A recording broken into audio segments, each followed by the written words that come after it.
Hello there, and welcome back to the Agostino Zinga Show with our your host, Agostino Zinga, and this is episode number 923. That is 923, nuevo, I think, dos, tres, hopefully in Espanol. If it's not that, then I apologize. If it's not that, then I don't care. If it's not that, then oh well. If it's not that, thanks. What's going on? How you doing? How you feeling? Welcome back. It's been a while since I've podded with you. It's been specifically, if I'm remembering this correctly, and if I'm not cheating and glancing at my phone right now, it's been 12 days since I last uploaded a Tazs episode. And let me tell you guys, in those 12 days, my life has been kind of topsy-turvy. My emotions have been kind of up and down, and I've not been feeling the greatest. But we're back on the saddle. We're back on the saddle because you know what? The truth of the matter is, no one cares. Work harder. The truth of the matter is, as a man living in this society nowadays, the truth of the matter is, no one actually cares. Work harder, compadre. And that's exactly what I'm doing. And if working hard wasn't, working hard is kind of a weird thing to say overall, but it's sort of like a catch-all. Working hard and basically pushing through and not allowing any negative emotions, any negative feeling creep through and maybe leave an imprint. But I'm starting to notice, I think the older I'm getting, the more I'm starting to notice the negative effects of being a lone wolf, the negative effects of being a loner, the negative effects of being my own man, the negative effects of prioritizing myself and not others, and the negative effect of primarily cutting off all friends and just being on my own. Because what I've also realized is that over that time I've become very numb to feeling anything, any emotions, anything, right? I've kind of used it as a plus, as a positive, right? As something that I kind of like, kind of pat myself on the back for. Like, hey, I'm not the most emotional guy in the world. I don't operate via emotions. I operate via rational thought, logic, all that malarkey, right? Common sense type of a guy. But unfortunately, we also live in the world, because I'm the type of person that believes that you should live in the world as is and not try to basically force the world to live as per your fucking mental capacity is kind of presenting it to be, right? Live in the world as it is. Don't live in a world where it does not actually exist and only exists in your head. So I try and function within the world that is we're living in right now. And there's not, and if I tell you that the world that we're living in right now is overly emotional, you're not going to be so surprised, are you? You're not going to be super surprised when I say the world that we're living in is overly controlled by, directed by, positioned by our emotions, and everyone kind of indulges themselves into it. Because I've always felt as if, like, from the advent of reality TV, we've all felt like we're living within our own reality TV series.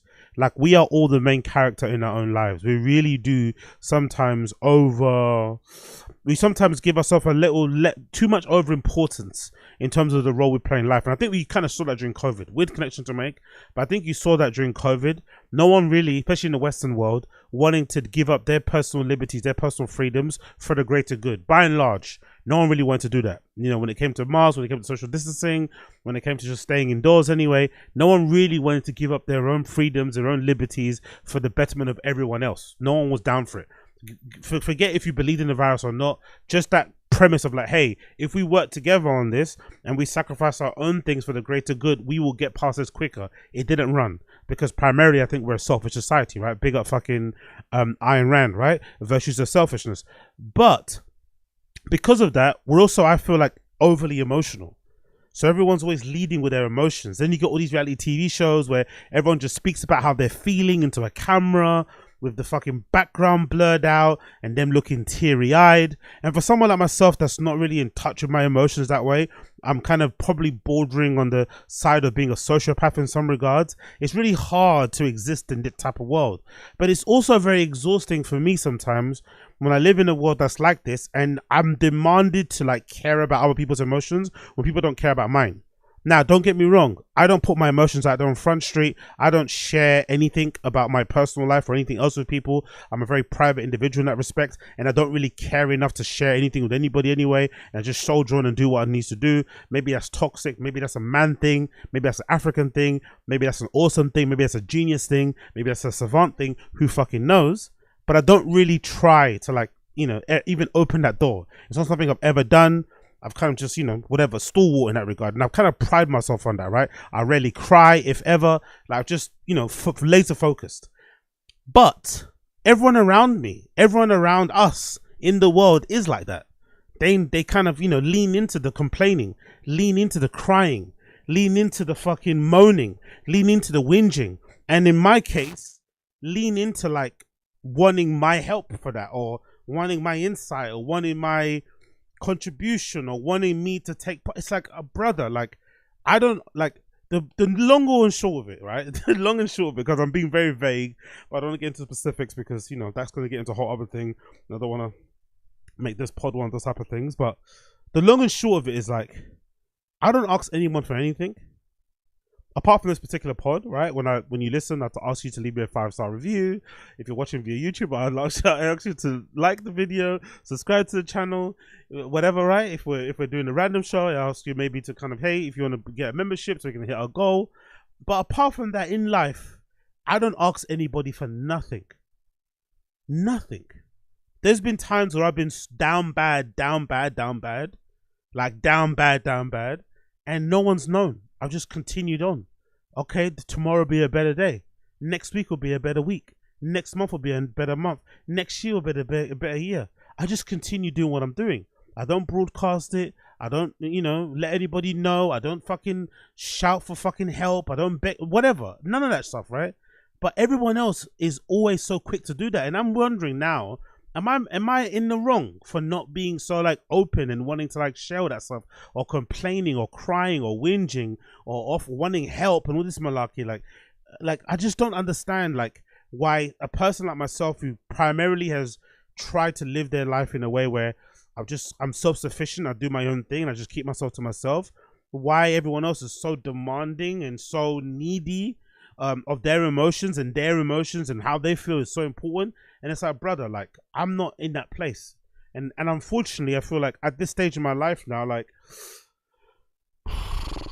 I'm like one of the type of people that I believe people can change, but also I'm also a big believer in like, there comes a certain time, a certain age in your life, a certain part of your life where you're gonna be unlikely to change. However you are, personality wise, however you act, however you speak, however you deal with certain situations, it is what it is. It is what it is, right? It is what it is. So I feel like at this stage, like, I'm never going to be that person that people are nowadays. So I'm just confused as to why people want me to fucking partake, or quote unquote, or for lack of a better term, lower myself to that emotional level. I'm just not going to be that guy. And it's not like I'm begrudging it, which kind of sounds like I am. I know it sounds like I'm begrudging it and taking a piss. I'm not. I just think there are different people out there, and I wish people like myself were able to exist without feeling like we're doing anything bad by not being overly in touch with our emotions or leading with our emotions, because I just can't do it, man. I really can't do it. But we live in a world where everybody leads with their emotions. Everybody is out there crying, complaining, sharing their pity story, wanting sympathy, compassion, help. It's like, brother, like, please figure it out yourself. There's no one else that's gonna figure it out for you apart from you, really, for the most part. In my life anyway, I've found there's not really a lot of people that are really gonna help and figure it out for you in the end. You can ask for as much help as you want, but in the end, you're the one that really ends up sorting it out. Let's be honest. Really and truly. No one really helps you in that regard. Oh shit, I'm sweating a lot. Really and truly, most people figure it out yourselves. You figure it out all by yourself. And I just wish people would like be more willing to accept that sort of thing. But I guess we live in this weird world where that's not really a done thing. It's not. I just don't know where we are right now. But I personally will never be that person. I'm kind of glad that I'm not, but I'm also very conscious that the fact that I'm not that person, I don't lead my emotions, I'm not emotionally available or open. I tend to kind of push people away. I like to be by myself.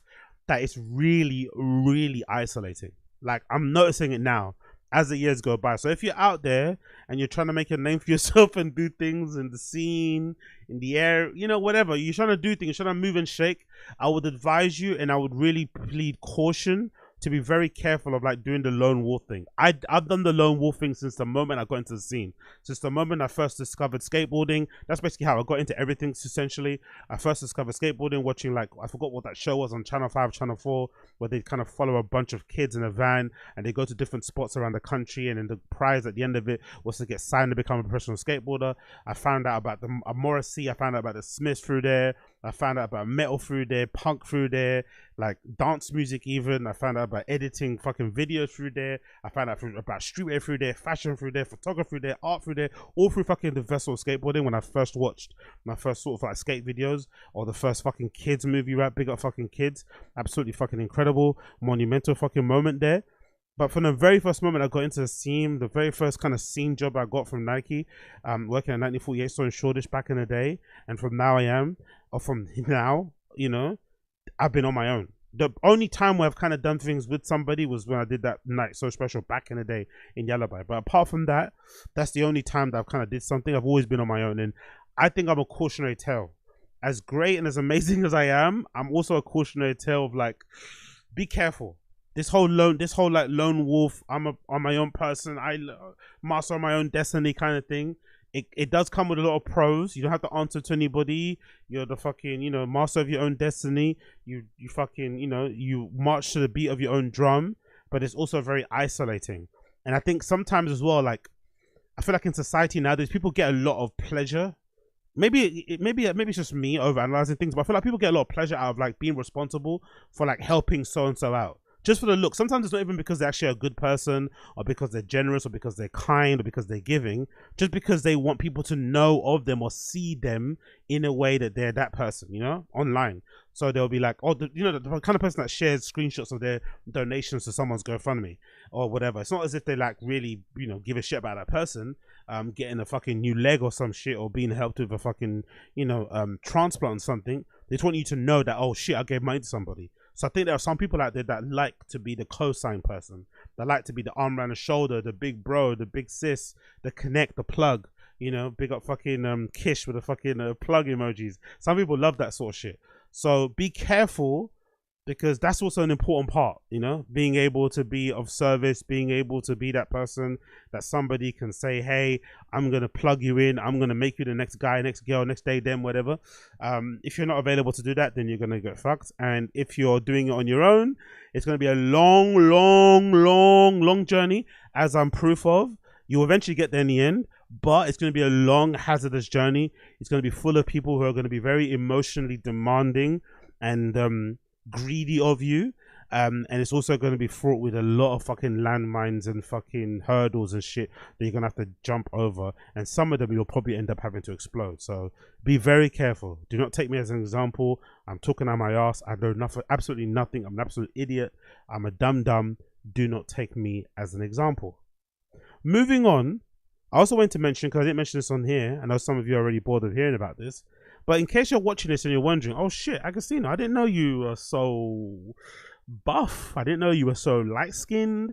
I didn't know your skin was so immaculate. And you're wondering why I look so fucking clear and I look like I'm showing up on your end in HD. Do not adjust your screen. It is true. I have got myself a new laptop. I've got a new M4 MacBook Air.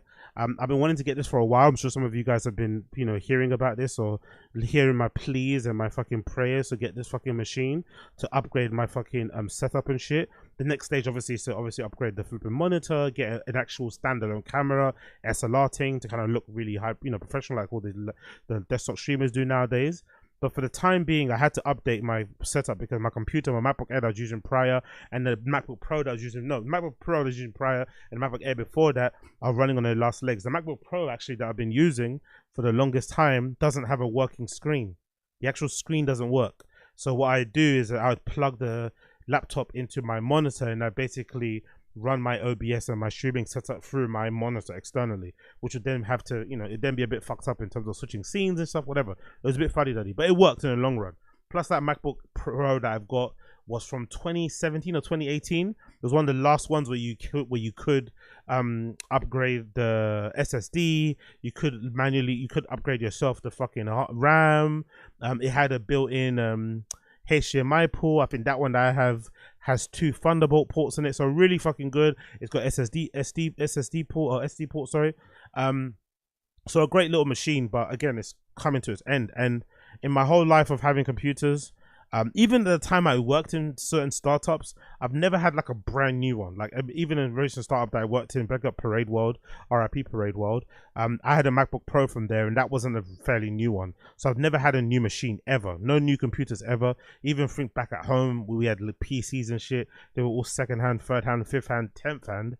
So this is the first time ever that I've got myself a new machine, and I'm loving it. I've got it in the midnight color, the dark blue, blacky type of looking color. You can't see it now because I'm recording off of it. It's really fucking good. The camera, the webcam built into the fucking laptop is 1080p, really fucking clear. So it's a really big upgrade, I feel like, from the setup that I had prior. Some people are saying it's not, and which is a good thing for me personally, because it's a good little pat on the back for me, because it means my previous setup, which I was doing, where I was fucking using that horrible MacBook Pro that didn't really have a great camera, but I was using great lighting. I had like a couple LEDs set up to kind of make sure I got the light, which is another hack, by the way. If you've got a shitty camera, try and use as much lighting as possible, soft lighting, and it really does improve the image, even if you've got like a potato, camera and shit. So the camera on the laptop is pretty decent, so I can use that for the time being. And of course, it's an M4 MacBook Pro, like it's an M4 MacBook Air, sorry. So it's the latest one. It's super fast, like loading Photoshop, iMovie.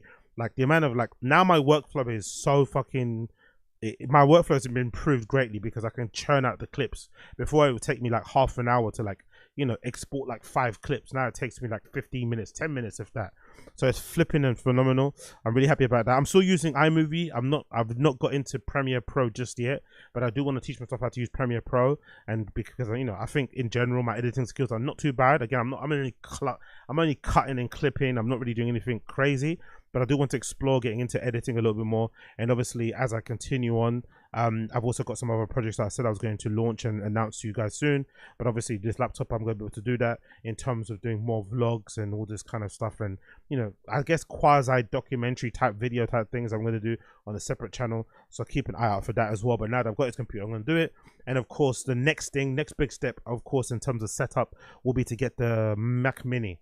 That's the next one. So I want to have this as my main machine to kind of do my shit. I think in the future as well, I'll probably end up getting a MacBook Pro just so I have everything covered, because why the fuck not? But I would get a MacBook Pro because it's already got built-in HDMI. It's got, it's a bit more of a robust machine. So I probably will get that. But I think for now, the amount of, oh my God, man, the amount of YouTube videos, not just sure if you guys are the same, but the amount of YouTube videos I watched before I purchased this fucking thing, knowing full well I was going to go for the base model MacBook Air M4, I was going to go for the base memory, the base fucking hard drive. The amount of videos I had to watch, I had to go through before I fucking figured out which one I wanted, when I knew I wanted at the end. It was fucking hilarious. I watched so many people watch, reviews, people comparing the M4 MacBook Air to the M1, people comparing the M4 MacBook Air to the M4 MacBook Pro, people comparing it to a phone and this or that. If you're an editor, if you're a developer, if you're a digital nomad, there's so much tech content out there. I think the tech content space might be as over flooded, as fucking full, as fucking oversubscribed, overabundant, whatever, than the tech car shit. I think the car shit might be the only place that's kind of comparable. The amount of content creators out there, especially smaller ones, that are producing really fucking good, high quality videos about tech and shit that you've never heard of because you're just used to watching fucking, I don't know, MKBHD and shit. It's crazy, man. The competition out there is insane. So big up all the tech reviewers and shit. The only thing I don't like about tech review people is their speech, their kind of tone. That kind of way they say, yeah, so, that kind of like, they've all got this weird cadence and way of talking that's really fucking annoying and kind of hard to get through. But once you watch a couple of videos and you realize that everyone talks that way, you soon get over it. But it's a really annoying thing how everyone speaks the same. Like everyone's got the same way of speaking. It's kind of that. It's kind of like a Silicon Valley, San Fran, The Verge, Engadget kind of like way of speaking. Is so fucking annoying. But in the end, they are helpful because some of these guys go through absolutely everything and tell you what you need to do. There are some freaks out there that are still that soldering on extra hard drive space and shit. So because at the moment these new MacBook, Apple are fucking smart. They don't make them upgradable at all. You have to basically buy the increased memory and RAM shit when you buy the fucking laptop because you can't upgrade it later. So some people are deciding, because the upgrades are super, crazy expensive. I think to go the memory above mine, which is 5 something, is around $200 or $300 extra, which is crazy because the actual memory itself is way cheaper than that. So some people are deciding to solder on the memory, because I think it's a soldering thing. It requires some real fucking tech skills and electronic skills. But the good thing with it actually is that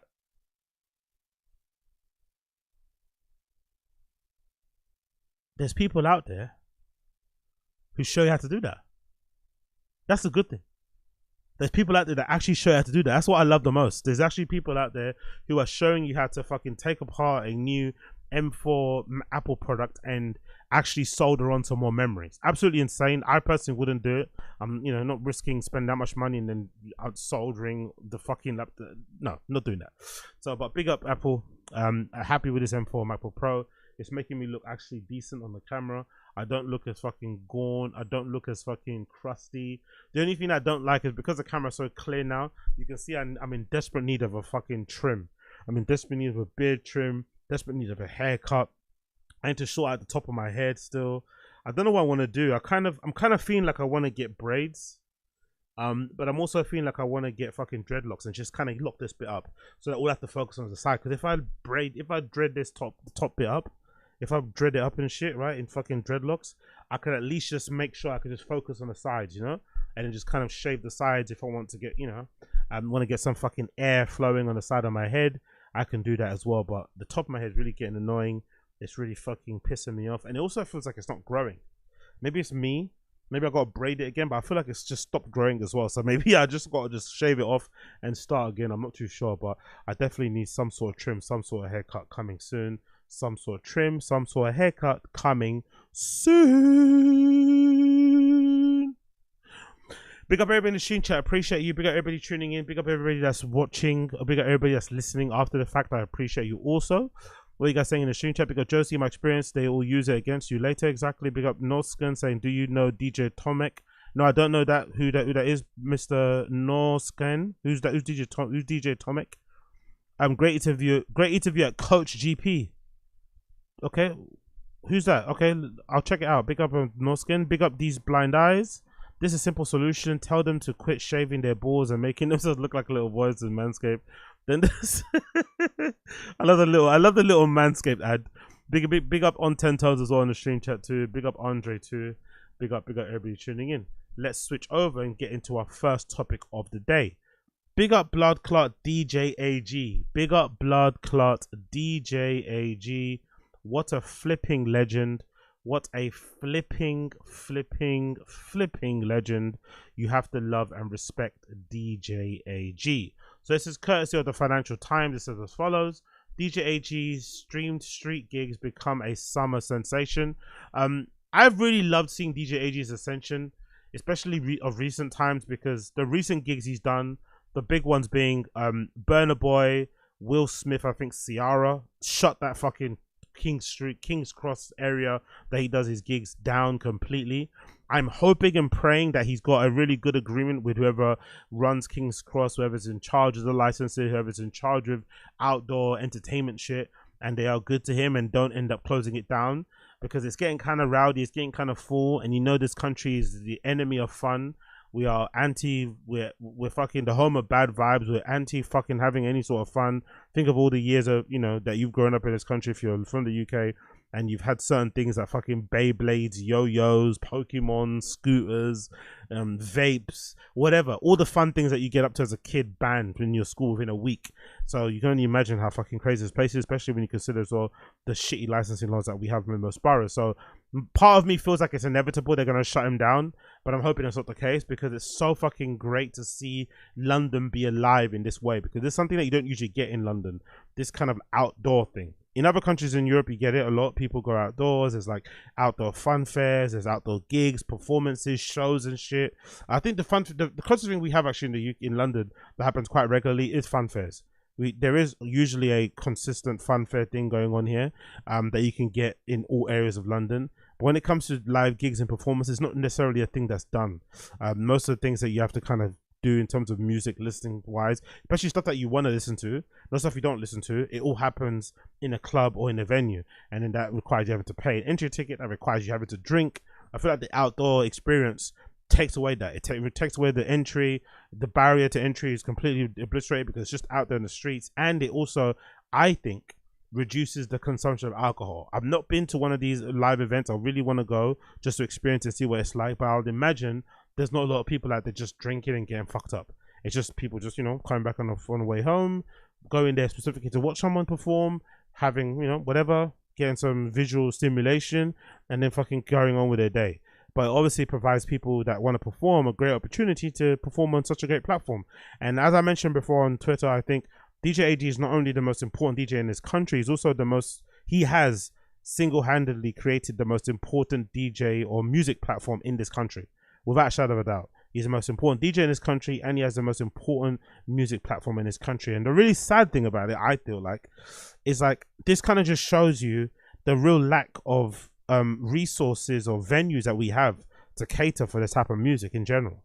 You know, it's just a real shame that there isn't a venue, there isn't places that you can go to listen to an abundance of this type of stuff. I'm sure there are places that he probably couldn't even book to play these events, despite his popularity, despite his pull, despite the numbers. There's probably places that wouldn't allow him to put this event on in the fucking venue. So he has to do it out in the streets. It's kind of like, okay, cool, if I can't find a venue, if licensing laws are fucked up, let's just go out there in the streets and do it fucking DIY, raw. Let's see what I want. If the place has to go, we have to go, what type of thing. And it's worked out extremely well for him. And it doesn't matter to say this now because it's kind of Monday morning quarterback thing, but the really interesting thing about this is that I had a similar idea concerning my DJ stuff, because I was noticing, you know, during the pandemic especially, that my DJ gigs in these pubs and bars were drying up. No one was really replying back to my emails. I think actually might be the last time I've actually emailed anybody for a gig and shit. I feel like those type of things are really useless in the long scheme of things. I think if someone wants you to play somewhere, they'll ask you. You know, it's not as if no one knows you don't play or something. Do you know what I mean? So I always feel like those kind of requests and bookings and vacancies are a bit ill-advised. But I did notice a real decrease in the amount of bookings I was getting in these pubs and bars that I was kind of, you know, not relying on the money, but good money. I enjoyed being able to play in front of people. But it also was one of those gigs where I do remember a few times thinking to myself, you know what, if you actually ran this, like if I ran that bar or pub, I would just have a well curated, refreshed music playlist that I'd put on shuffle every fucking weekend. I'd consider it, or, you know, I'd have at least a playlist that would have, like, you know, some sort of a theme behind it. Maybe a playlist that had some good tunes that would run before 9 p.m, or one that would run before 9 to 12, and then one that would be like peak hours from like 12 to fucking close.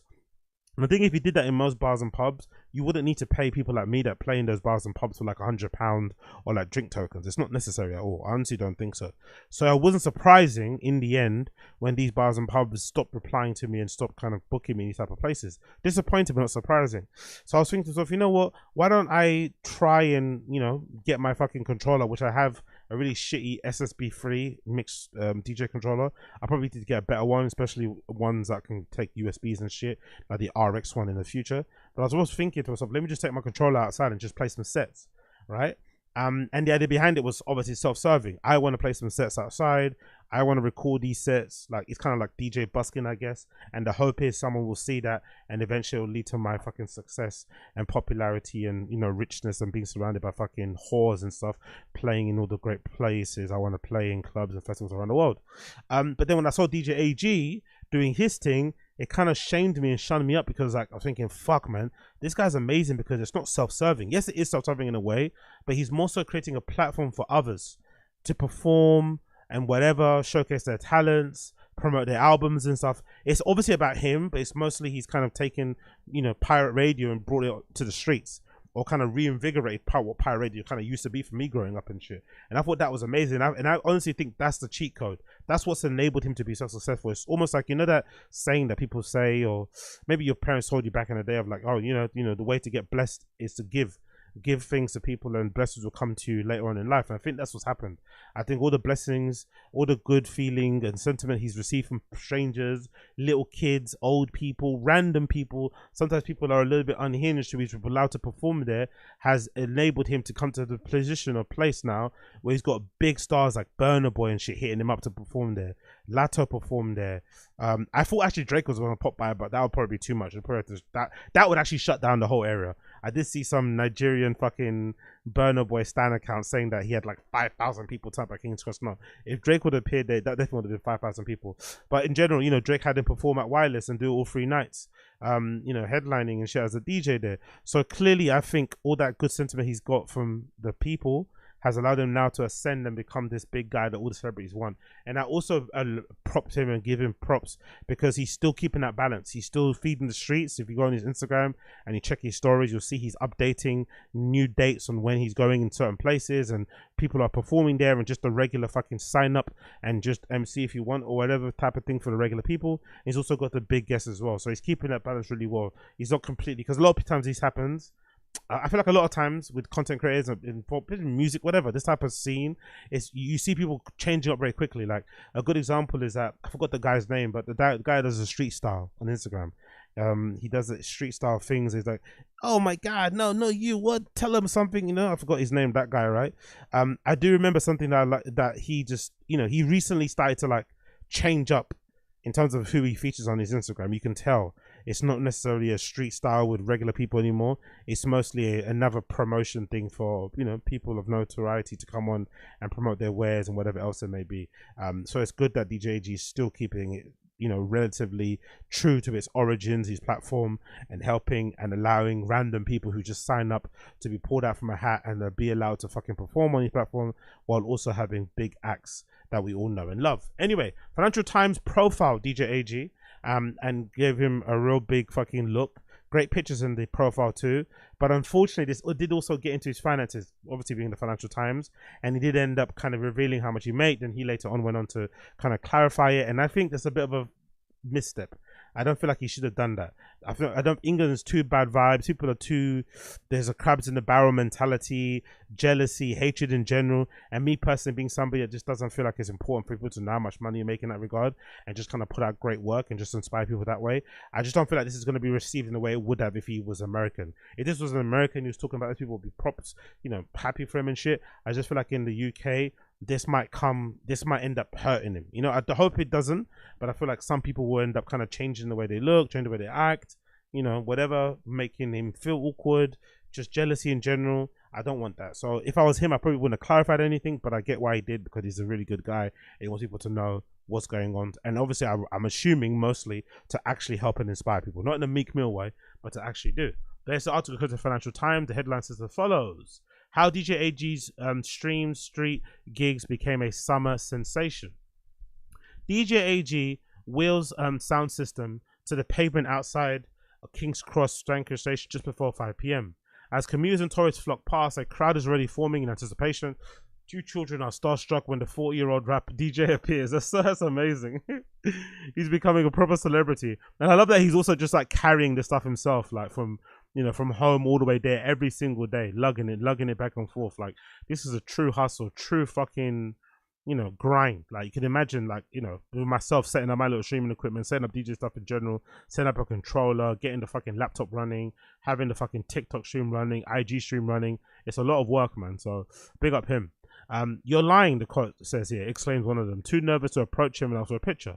The audience gathers to watch DJ AG, otherwise known as Ashley Gordon, as he is joined by local musicians who take the microphone while he lays the beat. No, what's that thing called? No tickets are necessary. The performance is free and people love it. Unpredictable nature. AG is joined by soul singers, drill rappers, and everything in between. But this is no ordinary type of London street performance. That becomes apparent as a blacked out Mercedes Maybach pulls up outside of adjacent McDonald's. A ripple of excitement runs through the crowd as a Grammy-nominated rapper Ty Dolla $ign emerges, escorted by a posse. The Californian heads straight to AG, picks out high energy crowd members to join him behind the decks. Once he has established his dance crew, he launches into his 2013 hit Paranoid. So this is focusing on when fucking what's his face, Ty $ popped in. And again, just imagine, bro. He was doing this mostly with like straight, like random people on the street, right? And helping them out that way. But just imagine getting to a stage now where like you got fucking artists from America coming over here, and for their press run, they're going to DJ AG's platform, preferably going there instead of radio. Because this is actually part of the streets, you know, part of the actual, this is what touching the actual culture, as they say, the people. Attention is actually on these type of things. It's fucking cool, man. Really is fucking cool.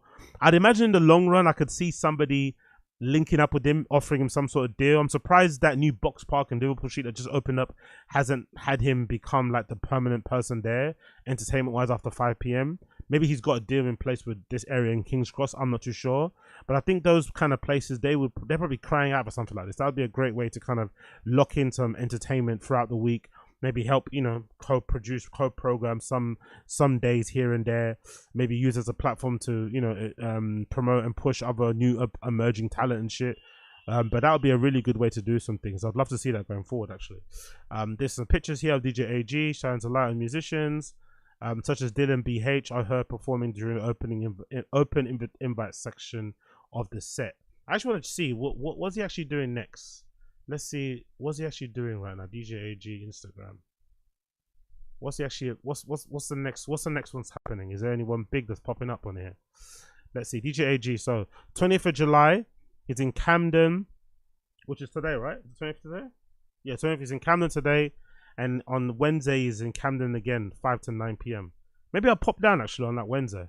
I might pop down on that Wednesday and see what I'll go on with him. I might pop down on that Wednesday and see what I'll go on with my guy, DJ fucking AG. But let's see what else he has going on here. Rotimi. Oh, Rotimi. Really? That's the guy from... That's the guy. Is he from Love and Hip Hop? I think Love and Hip Hop, is it? Or one of those places. I forgot what channel show he is. No, Power. That's it. This guy's from Power. So he's there from Power. There's someone called H Money. I don't know who that is. There's a guy called James Vickery. I don't know who that is. There's a person called Amanda Rifer. I don't know who that is. Performing again. So the great thing about it is that he's promoting obviously up and coming people as well. So it's not just, you know, popping big American acts. I think all these artists are probably up and coming as well in their own regard. Let's see. Are they up and coming? Rotimi, Harmony. Let me just, can't they show me nothing there? Why isn't it showing? So what do we have here? Let's see. James, this Amanda person that's, oh, they're not up and coming. There's 70,000 followers. Okay, maybe I'm not tapped in. Maybe I'm the one that's not tapped in. This Amanda woman's got 70,000 followers. James Ricky's got 65,000 followers. I'm just not tapped in there. These people are huge. Harmony, this H Samuels person has 141,000 followers. Fair play to DJ AG. A lot of people here that he's fucking putting on that I wouldn't have known about, that he's pushing out there as well. So big up DJ AG. I need some dust to pull up in. Okay, cool. I like that. Big up DJ AG. Big up fucking DJ AG. Let's go back to the article. It says, Jesse, Ty $ is not the only artist drawn to DJ AG's impromptu street corner gigs.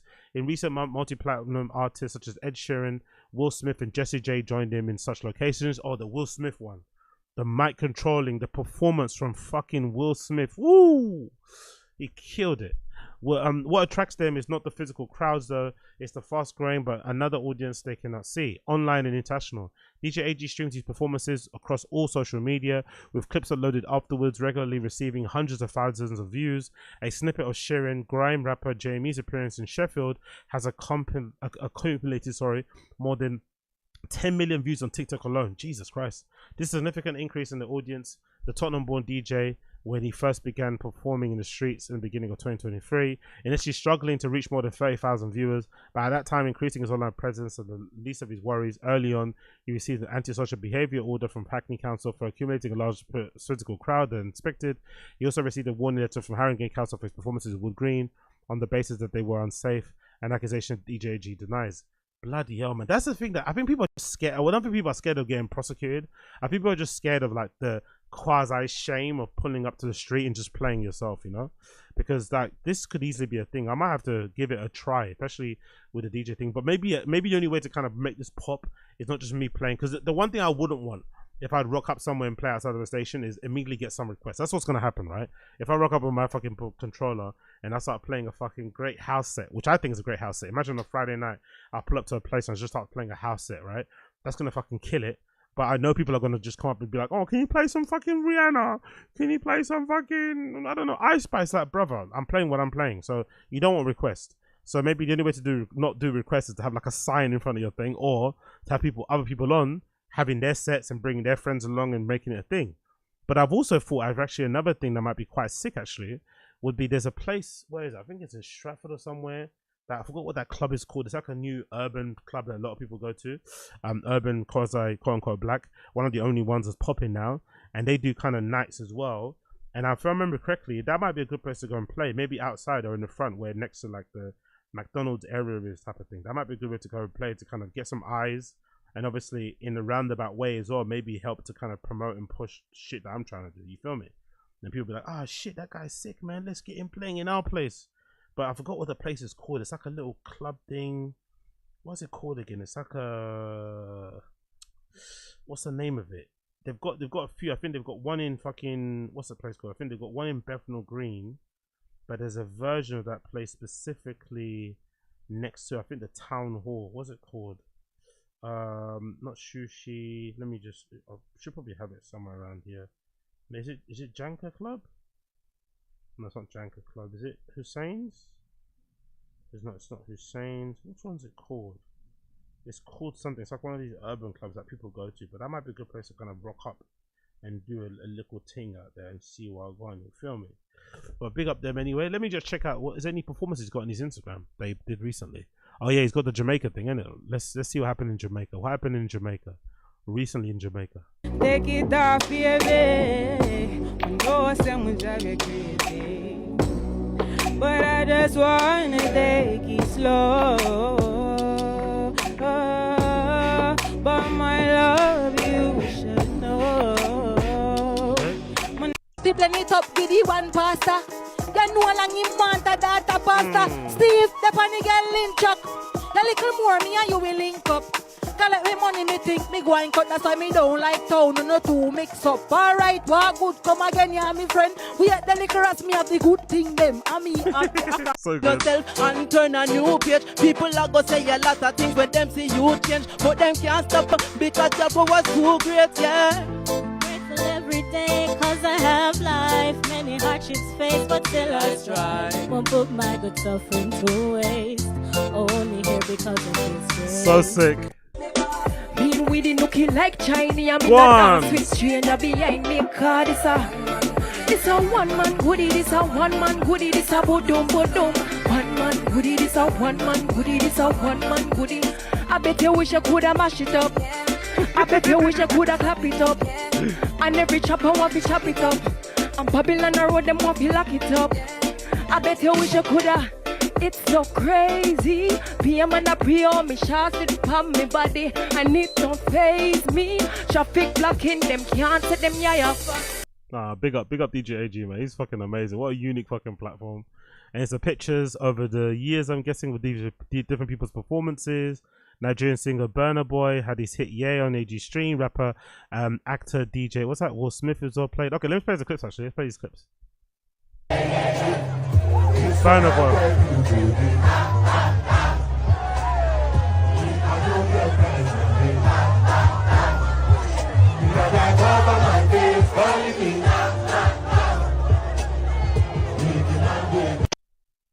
Next one, Will Smith.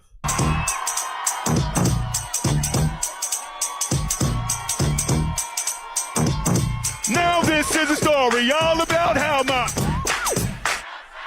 I'd like to take a minute, just sit right there. Hey! West Philadelphia, born and raised. Most of my days. Chilling out, maxing, relaxing, all cool and all. Juice up b-ball outside the school. With a couple of guys who were up to no good. Started making trouble in my neighborhood. I got in one little fight and my mom got scared and said, We with your auntie and I go in Bel Air. I whistled for a cabin when it came near. So good. You will find that I am one of a kind. I am the Mrs. Divine. I'll get a tip of your spine. That raw resurrected. Play with your mind. Feed you the knowledge. Alicia Dixon. Alicia's back with her flow. Ain't no one trying to hear that. Allow Alicia Dixon. Love you, but ain't no one trying to hear that. He was not to be silenced though.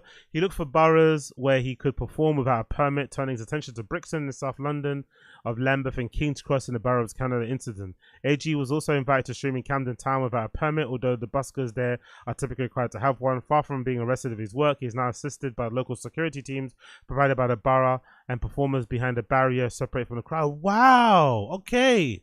So that's why he's in Camden, because he's actually invited there and it's a place where they don't have a need for a permit. That's pretty sick. Again, it's just as great as this is, like, why doesn't Camden have venues where you can, like, where's it? I can't even think of a club that you can go there in Camden. I can't think of an actual nightclub. I think they've got a lot of good bars there. There's that bar that I used to go to back in the day called Two Floors. I'm not sure if it's still alive. And obviously there's a few more cocktail bars on that entire strip when they're outside the market. But there's probably not a lot of nightclubs. So it's really disappointing that, yeah, it's a good thing, don't get me wrong, that he's performing in the streets and he gets to kind of do this in front of a live audience, give back to the people, free event. But all those people, you know, they don't really have anywhere else to go. They just have to go outside. There is no club. There is no other venues. Maybe people don't want that. Maybe this is like an illustration of people's need and desire for more outdoor venues. I'm not too sure. We don't really have a lot of open air venues, mostly because we have shitty weather. So if you did have an open air venue, you'd have to ensure it stayed, you know, you'd have to somehow keep it in business with only like 4 months of the year being warm enough for it to open as an open air. Maybe 3 months. That's crazy, right? You probably can't sustain the business on only 3 months worth of fucking potential income. But yeah, it's just a shame there's no actual venues to go to. It all has to be done on the street. But it is a great thing that he's still got a collaboration partnership with these councils. So he's in no fear that, you know, he's not doing this and looking over his shoulder. He's just performing, knowing full well that they are, you know, they've got him there, invited him there, provided him with fucking security. That's fucking amazing, by the way. I love that. He has even taken to uploading weekly schedules and set lists on his social media. Artists from across the globe regularly feature on his set list. Before Ty Dolla $ign's appearances, AG was joined by singers from South Africa, Ireland, and Canada. You've seen there with some people, fucking love it. I love it. He's got his own merch as well that he sells too. Love that. With the international appeal, streaming from the streets is not just a London phenomenon. Across the Atlantic in New York, ARIatHOME, Ari Miller is also utilizing the power of social media, a streaming platform with Twitch to supercharge the monetizing of his live performances. His approach is more impromptu. Walking the streets of Manhattan, Ari uses a portable setup resembling one fashioned by AG. He has amassed 3 million followers across Instagram and TikTok. Okay, so maybe I need to do a ting then. Maybe I'm just wasting time. Let's see who's this person. Who's ARIatHOME? I've never heard of this person. Who are they? Are they on Instagram? Yeah, there they are. Let's see. That's that guy with the keyboard. Okay, that does tunes with people. Yeah, I've seen him before. I've seen this guy's content. He's fucking sick too. He does impromptu songs with randoms on the street and they walk around the New York streets. This is pretty cool. Out of here, you do your thing. Is that cool? Oh yeah. You want to do something completely different. Are you feeling that at all? I'm open to going outside of my comfort zone. Would you want to sing no auto-tune? Would you want to try it? Yeah, I can sing no auto-tune. As long as I get a little bit of reverb or like delay. Yeah, or I'll give you some reverb. Try it. How long you been streaming for, Ari? I think like 5 years. It's a cool thing you fucking doing, dog. Okay. Alright. Sunday night, tomorrow I got an early flight. I've had a couple drinks, I had a couple sips. I'm not looking for something serious. I had a couple drinks, I had a couple sips. Now I'm walking around the city, feel like I'm a shit. I take my hands real low and put them on your hips. I'm not looking for a long-term relationship. Sunday night, here we going out. We gonna get a shot of tequila, like in my mouth. I had a couple drinks, I had a couple sips. Now I'm walking around the city, feel like I'm a shit. I had a couple drinks, I had a couple sips. Can we get a little honk honk, a little? Feel like I'm a shit. Maybe I'll do. No, that's fucking hard. That is fucking hard. Wow. Look at the levels, bro. This is so fucking impressive. Let's I have a another one. challenge for you. I saw you making a lot of beats. Yeah. You can make something like this. Can you do a beat like that? I could try. You guys are all like matching. Yeah. We are straight from Curacao. We speak 4 languages: English, Spanish, Dutch, Papiamento. That's insane. You ready? Yeah. Let me hear what you got. Ay, préndelo, préndelo, candela. Mi día, ay, préndelo, préndelo, candela. No está bom sentir, riba gas no está, riba gel no está vacilar. Fuck E el off. conduce da modelar, saco no está bom dedicar. Me diu tudo, não está seguita cana. Nada cibita sube banana. Nada stingue na nossa de nada. Bice que vai riba me cama no. Sim, não te replica, não há me face, vira balota. Riba chess, mas nos queda clavo, bombom, riba que não está. Me diu tudo, ai, prendi, prendi. Me diu tudo, Ai, me diu tudo, ai, me diu tudo. que puede coi do ne, essa acabou do me, que me baila gay, Candela, préndelo, sentido. Mami, dinero en el bolsillo. Bossa bombom, me ready pa' mi bar. Me don't worry que não diga tío. Nós estamos quietos, nós estamos beba. So Are you good. jumping on next? So good. So Okay. good. That's okay. What are you feeling? Something chill. Something chill? I'ma give you all your love, all my love. Yo, what the hell? Okay, let's go. Let me build a little bit.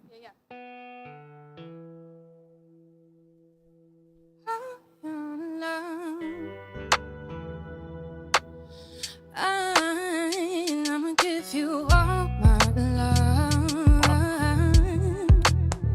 I'ma give you all my love. Jesus I Christ. need other words. Anyone got words? If I give you all my love, baby girl, I wanna abuse it. Woo! Only if you want, I'm choosing. I'm doing this for you. I said I'm losing it for you. I put no one above you. I give my love to you. I give it all to you. I wanna call to you. I break the law for you. I swear I'll shut down the entire home mall for you. And if I do it, baby, Shut girl, there ain't up. no flaw with you. I'ma give you all my love. I give you all of my love. I give you all my love. I'ma give you I give you all my love. I give you all of my love. I give you. Are you jumping on next? Nah, come on. That is insane, bro. Regular people walking down the street. Who says the stranger Amy, what's that? Amy Nathan asked to hop on the mic with the melody she was singing to herself. We had a few people watching, so when I asked her freestyle verse, she opened to the crowd. This dude, Craig Mac official, picked up the mic and crushed it. Wow. Okay, last one for this guy. Honestly, this guy is fucking amazing. Yo, what's good? What's going on? Are you a musician? Yeah, I'm a musician. I'm a rapper. I actually met you at Legendary Cyphers the night you came out and shit like that. Oh, yeah. Told you I was gonna run into you. What kind of rapping do you usually do? I'm like a heavy rock Oh. singer as well. So if you could do like some rock hip hop type shit, that'd be fire. Yeah, Wow. I totally know how to do rock, hip hop. That's my homie. What up? Are you getting on this too? Yeah, why not? Okay. Whoa, I'm getting excited. What's this?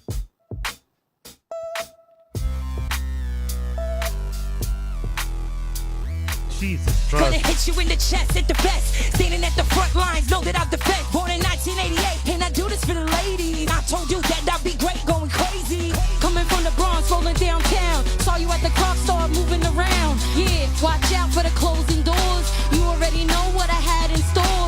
This is the Uptown VLX, and whoever won it gon' take it next. Like, and I kissed him with the kiss of death. Get a Gibson, come through fresh, cause we got the studio out in the streets, and he really out here making the beat song. Understand I do this shit, it's all for the brain. The shorties insane, an umbrella, go cover the rain. On the streets, yeah, we live. Yeah, I got that JBL job. Now tell them dry your eyes, why you really cry? Many, many times, but that's a different life. And esa niña anda y con valor. Esa niña anda y con valor. Many times before. Yo, what's good? What's going on? Too good. Too fucking good, man.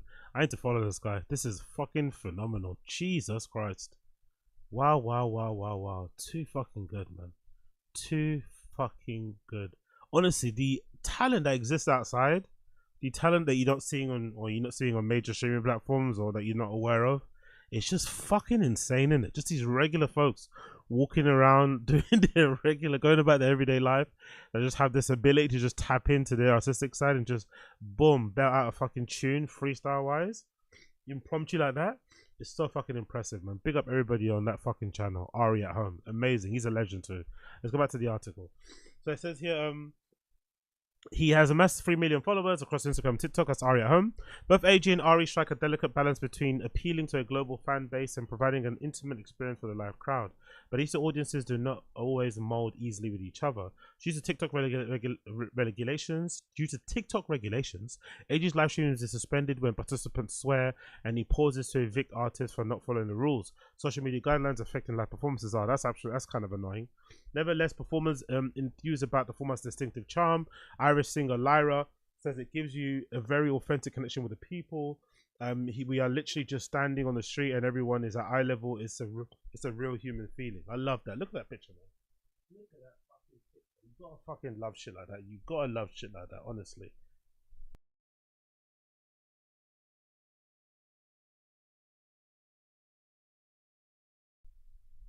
It continues there. Some really good pictures, by the way. Big up the person who's the photographer for this article. The photographer on this is really good as well. Who did the photography here? It says by a lady called Ashkay Raja. But it doesn't say who the photographer is. The photography is really... Oh, photography provided by Cian Ober Smith. Big up Cian Ober Smith. You're a sick photographer, man. Whoever you are, you fucking killed it. Great pictures. Big up Cian Ober Smith. It continues, shining a light on the local talent also enhances the authenticity of AG streams. Lyra is preceded by Jasper, a 9-year-old singer from Brixton. Up-and-coming London-based rapper Jesse highlights the accessibility of the format, celebrating it by leveling the playing field with people who have connections. AG also cherishes this aspect of reject the idea of ever paying artists to appear on his platform. I love that. Or accepting a fee.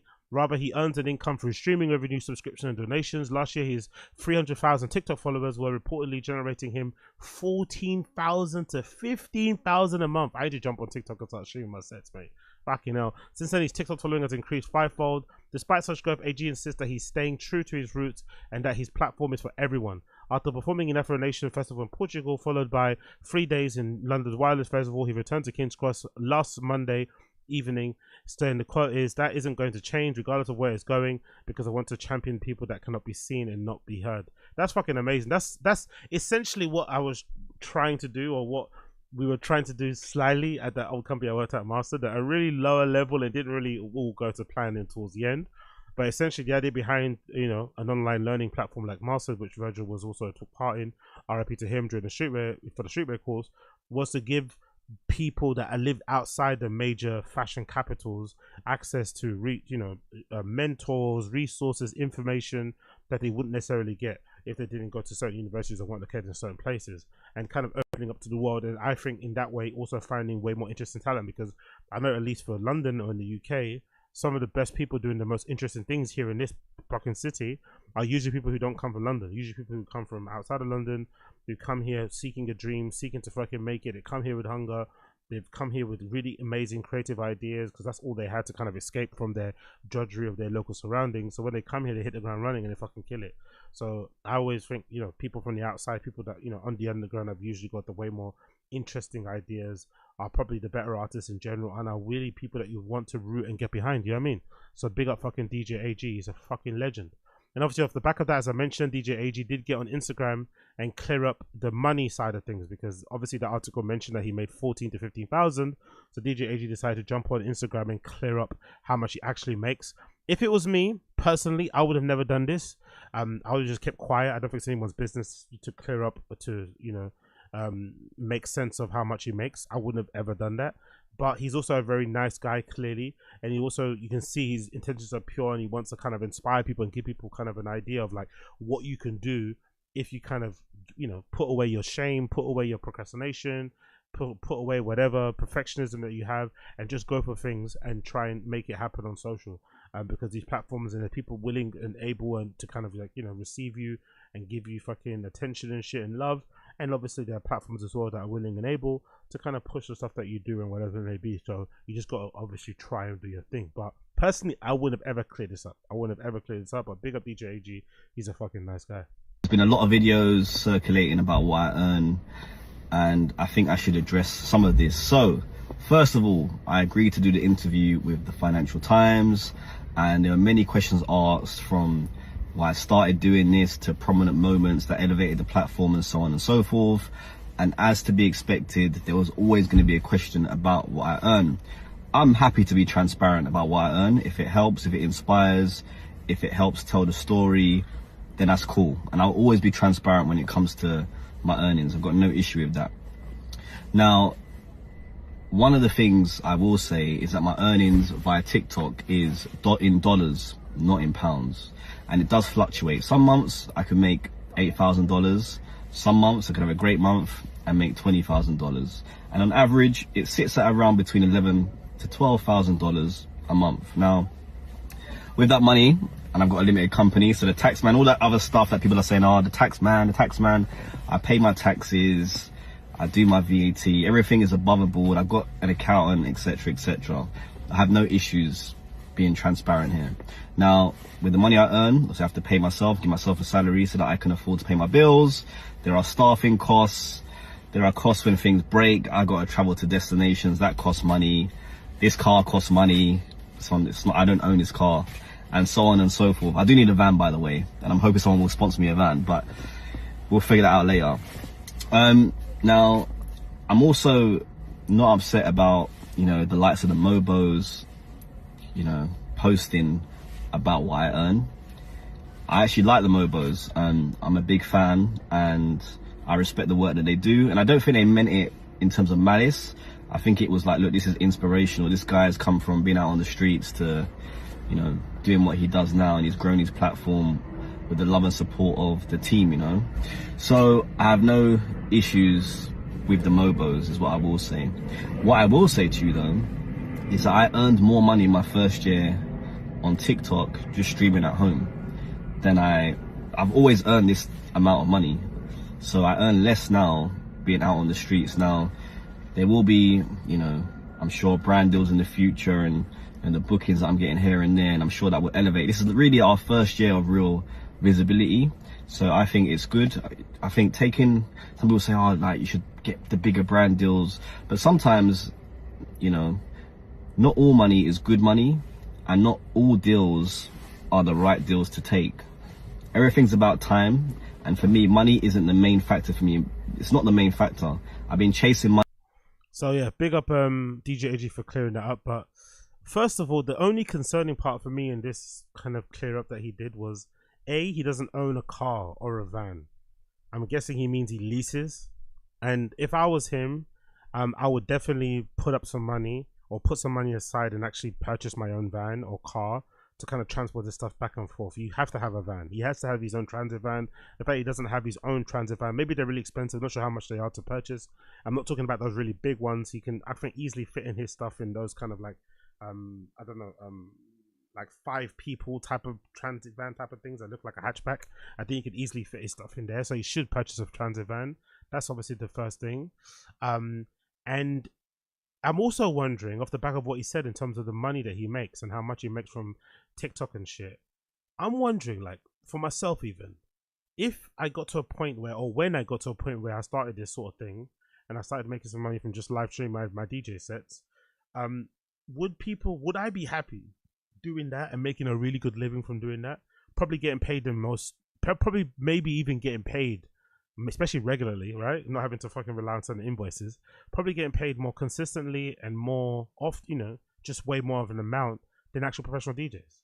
Or would DJs actually prefer that? Would they be okay? Like, would you be okay if your DJ listened to this, an up-and-coming one, a novice one, a bedroom one, if you were able to live stream your DJ sets, your bedroom sets, and make, I don't know, $5 a month, would you be okay doing that forever and not having the ability to play big festivals and clubs? Or is the cachet of playing these big clubs and festivals, some of which don't pay, some of which are not the best places to go, some of which is just an image thing? Are they? Is the image? Is the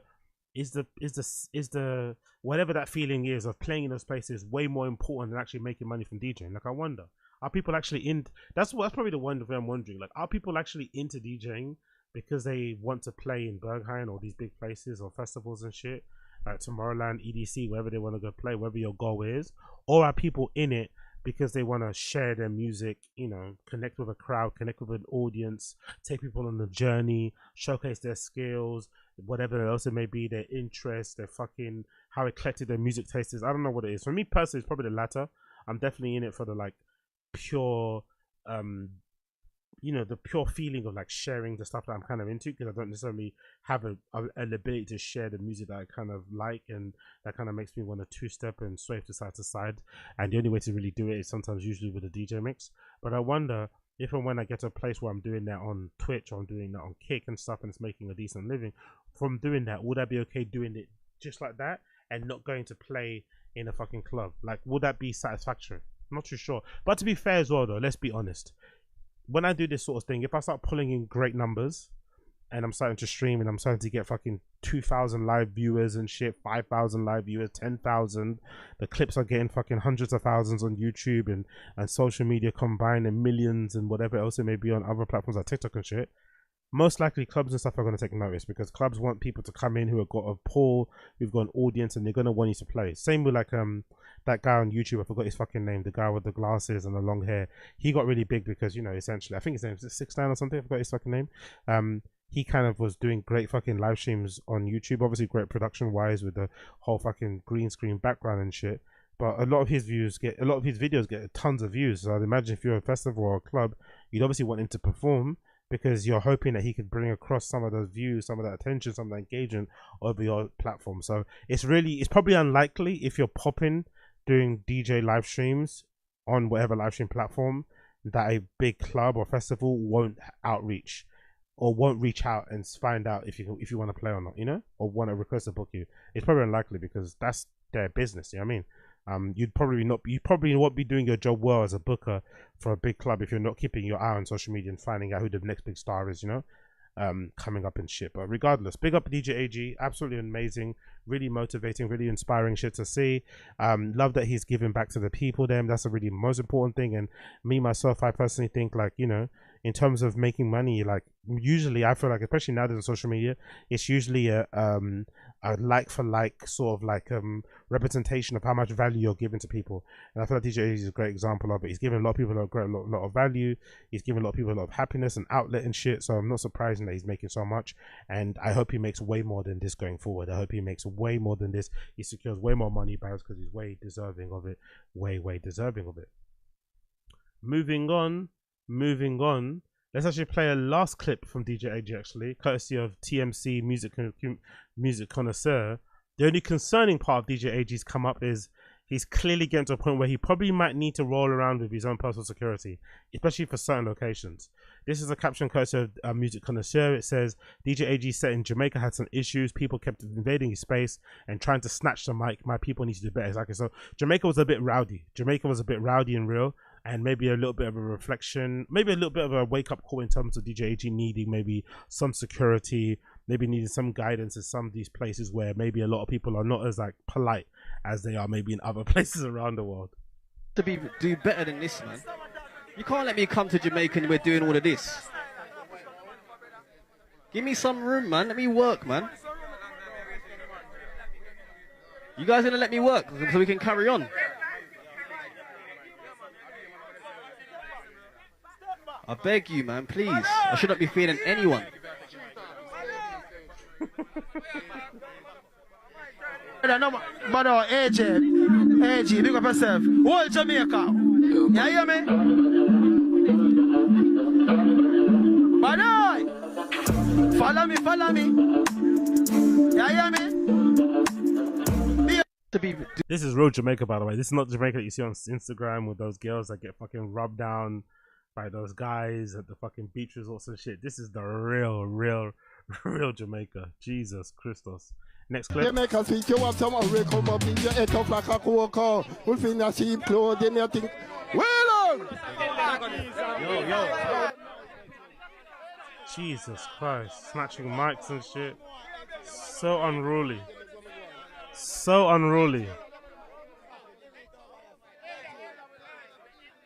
Guys, big up my TikTok crew. Hey, listen, it's become too unruly. When it gets unruly, it becomes unsafe for people. And they can't be... this is not good for Jamaica. This don't look good, you know. This looks bad. You got 7,000 people watching. Is this what Jamaica is? Yes. Just so I know. Yes. This is what Jamaica... The guy in the background. Yes.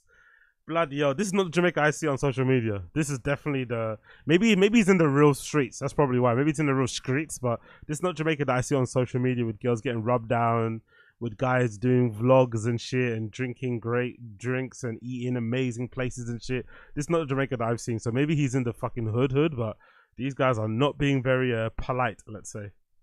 Jamaica is. You can't all work together. You can't respect each other. Raw, man. I can't come back here if it's going to be like this.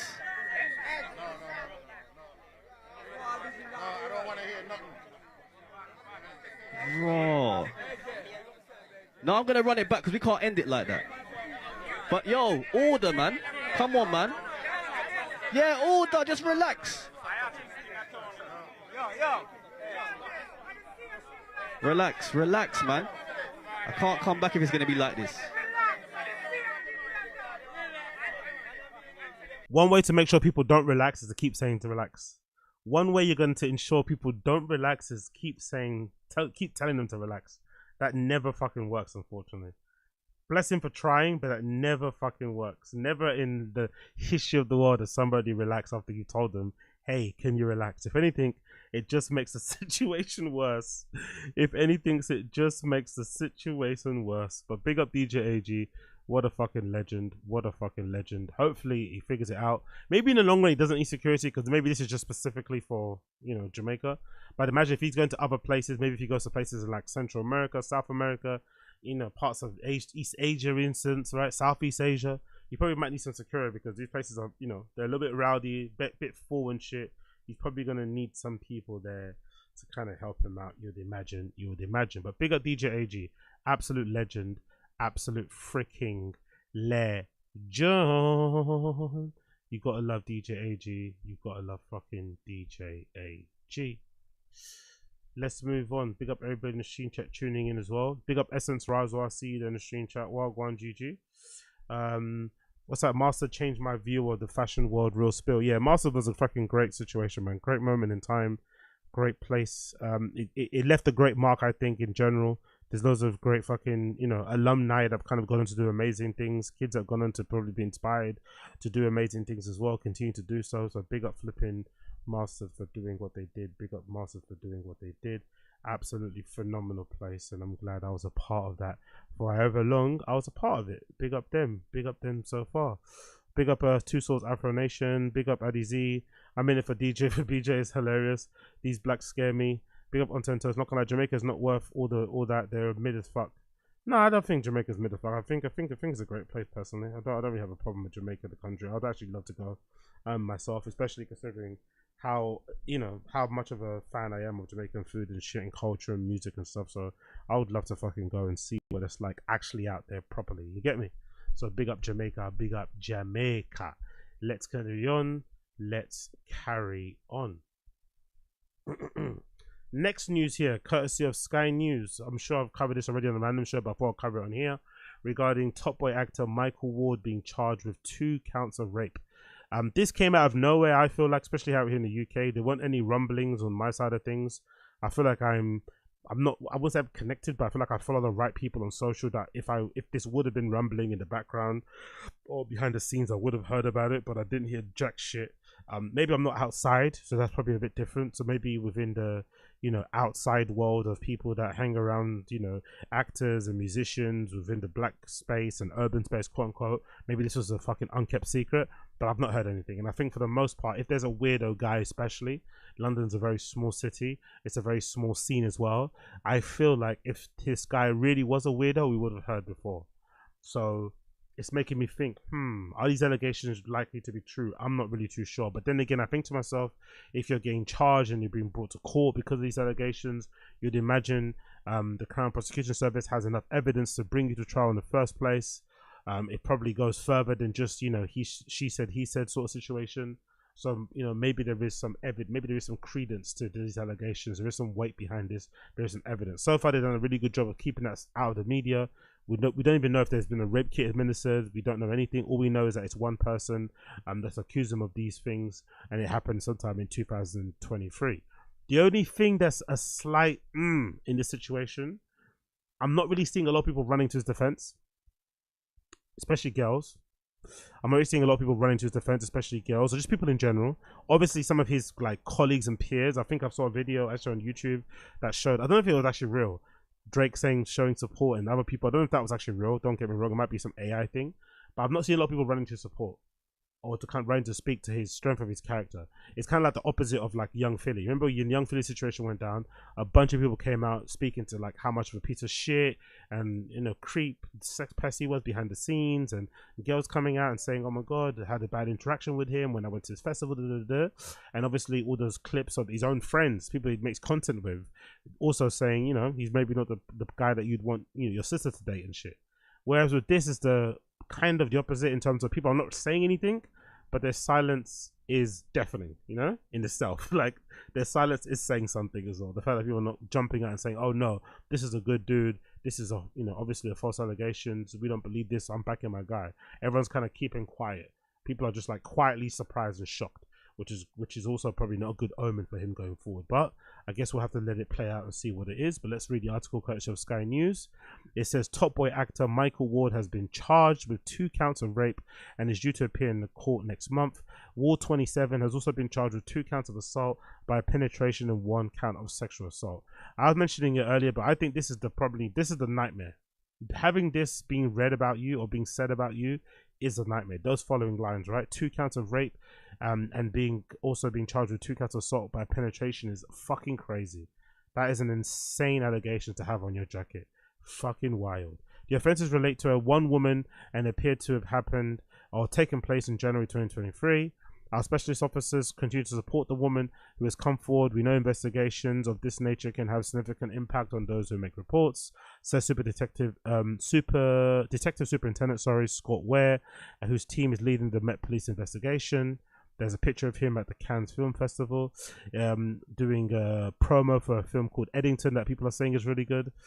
Ward of Chestnut, Hertfordshire, is due to appear in Thames Magistrate Court on the 20th of August, the Crown Prosecution Service said. Ward said that he denies the charges of rape and sexual assault, adding in a statement, I recognize that proceedings are now ongoing and I have full faith that they will lead to my name being cleared. As of speaking as well, he's deleted all his social media, or his Instagram at least is the one that he used. He has no Instagram, so he's taking that down. I'm assuming he's just kind of keeping his counsel until that court date comes around, so most likely we won't see him outside again, I'd imagine. And I'm not sure people would want to have him at their events with that fucking shit hanging over his head. In a statement, Catherine Bacchus, Deputy Chief Crown Prosecutor for the CPS London South, said, we remind all concerned that proceedings against the suspect are active and he has a right to a fair trial. And it continues, it says it's vital that there should be no reporting, commentary, or sharing of information online which would in any way prejudice these proceedings. Ward starred in popular Netflix series called Top Boy as Jamie. He also appeared in films like Blue Story, The Old Guard, and Empire of the Light. In 2020, the Jamaican-born actor was awarded the BAFTA Rising Star honor in 2020. He was nominated for the Best Supporting Actor in BAFTA 2021. Ward has also been up-and-coming American film called Eddington alongside Joaquin Phoenix, Pedro Pascal, which is set to be released in the UK next month. Him starring alongside Pedro Pascal is the biggest, he's the hottest thing now in movies. He's doing fucking everything. And also starring alongside Joaquin Phoenix is a big fucking look, but you'd imagine those films are probably dead on arrival now because of allegations, That's what happens with these type of movies. Anything in the press or in the run up to these movies coming out can affect their probably box office, and you'd imagine the attention, the accolades and shit is going to be severely hampered by this trial, and it'll probably be hampered even worse so if he is found guilty of these fucking offenses. So unfortunately for the people that have nothing to do with what he allegedly has been involved in, they are going to pay the price. He has more than 1 million followers on Instagram and participated in events such like Soccer Aid, the match in Stamford Bridge. Ward gave a reading at the Christmas Eve Carol service hosted by the Princess of Wales in 2023. So it's looking pretty dicey for the guy from flipping Top Boy, Michael Ward. I did have a little search on ChatGPT to find out what type of evidence would be needed to bring a flipping a charge of rape to fucking court, right? In the UK at least. And I was surprised that you don't really, according to ChatGPT, you don't really need a lot of evidence, it seems like. What type of evidence needed to charge of rape in the UK? ChatGPT said the threshold to be charged by the Crown Prosecution Service would, number one, be required to have sufficient evidence. Is a realistic prospect of conviction be based on evidence, which means a jury most likely they're not convicted of the case goes to trial, and also is it a public interest test? So you'd imagine sufficient evidence would be applicable in this case, and it's obviously a public interest test because Michael Ward is a famous person. Okay, so you'd imagine they'd want to make sure this gets brought to court, because the hope is that you're going to stop any potential future flipping assaults or things happening to people, because this is being brought to people's attention. But what kind of evidence can be considered is the one that kind of made me think, a compliance testimony, often the central piece of evidence. So obviously somebody saying, hey, he or she did this to me, which again is a she said, he said. Forensic evidence, second. Witnesses, CCTV, messages, calls, social media, medical records, or rape crisis support report. So those are the other evidences, but the main part of it is just somebody accusing you of something.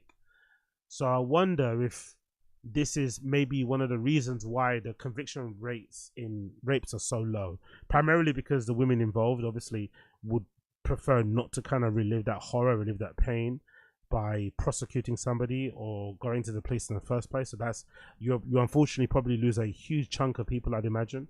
Probably a big number of women probably just fail to even report them because they just don't want to go through it anymore. They just want to put it behind them, which unfortunately doesn't really stop it in the long run. I get why they do it themselves, but it unfortunately probably is better to kind of put up with the pain and allow yourself to kind of go through that just for the betterment of everybody else. But if that doesn't happen, then I wonder how much evidence is actually necessary and what that evidence needs to show in order for you to be deemed to be guilty of that crime. Because forensic evidence, of course, is obviously important. You'd imagine would be the most important thing, but it does say here on ChatGPT the first thing is the compliance testimony. So the obviously the victim of the crime saying, hey, this happened, and giving that testimony and giving their side of the event or to the police and going from there. So I'm curious to see what that will be as the court proceedings proceed.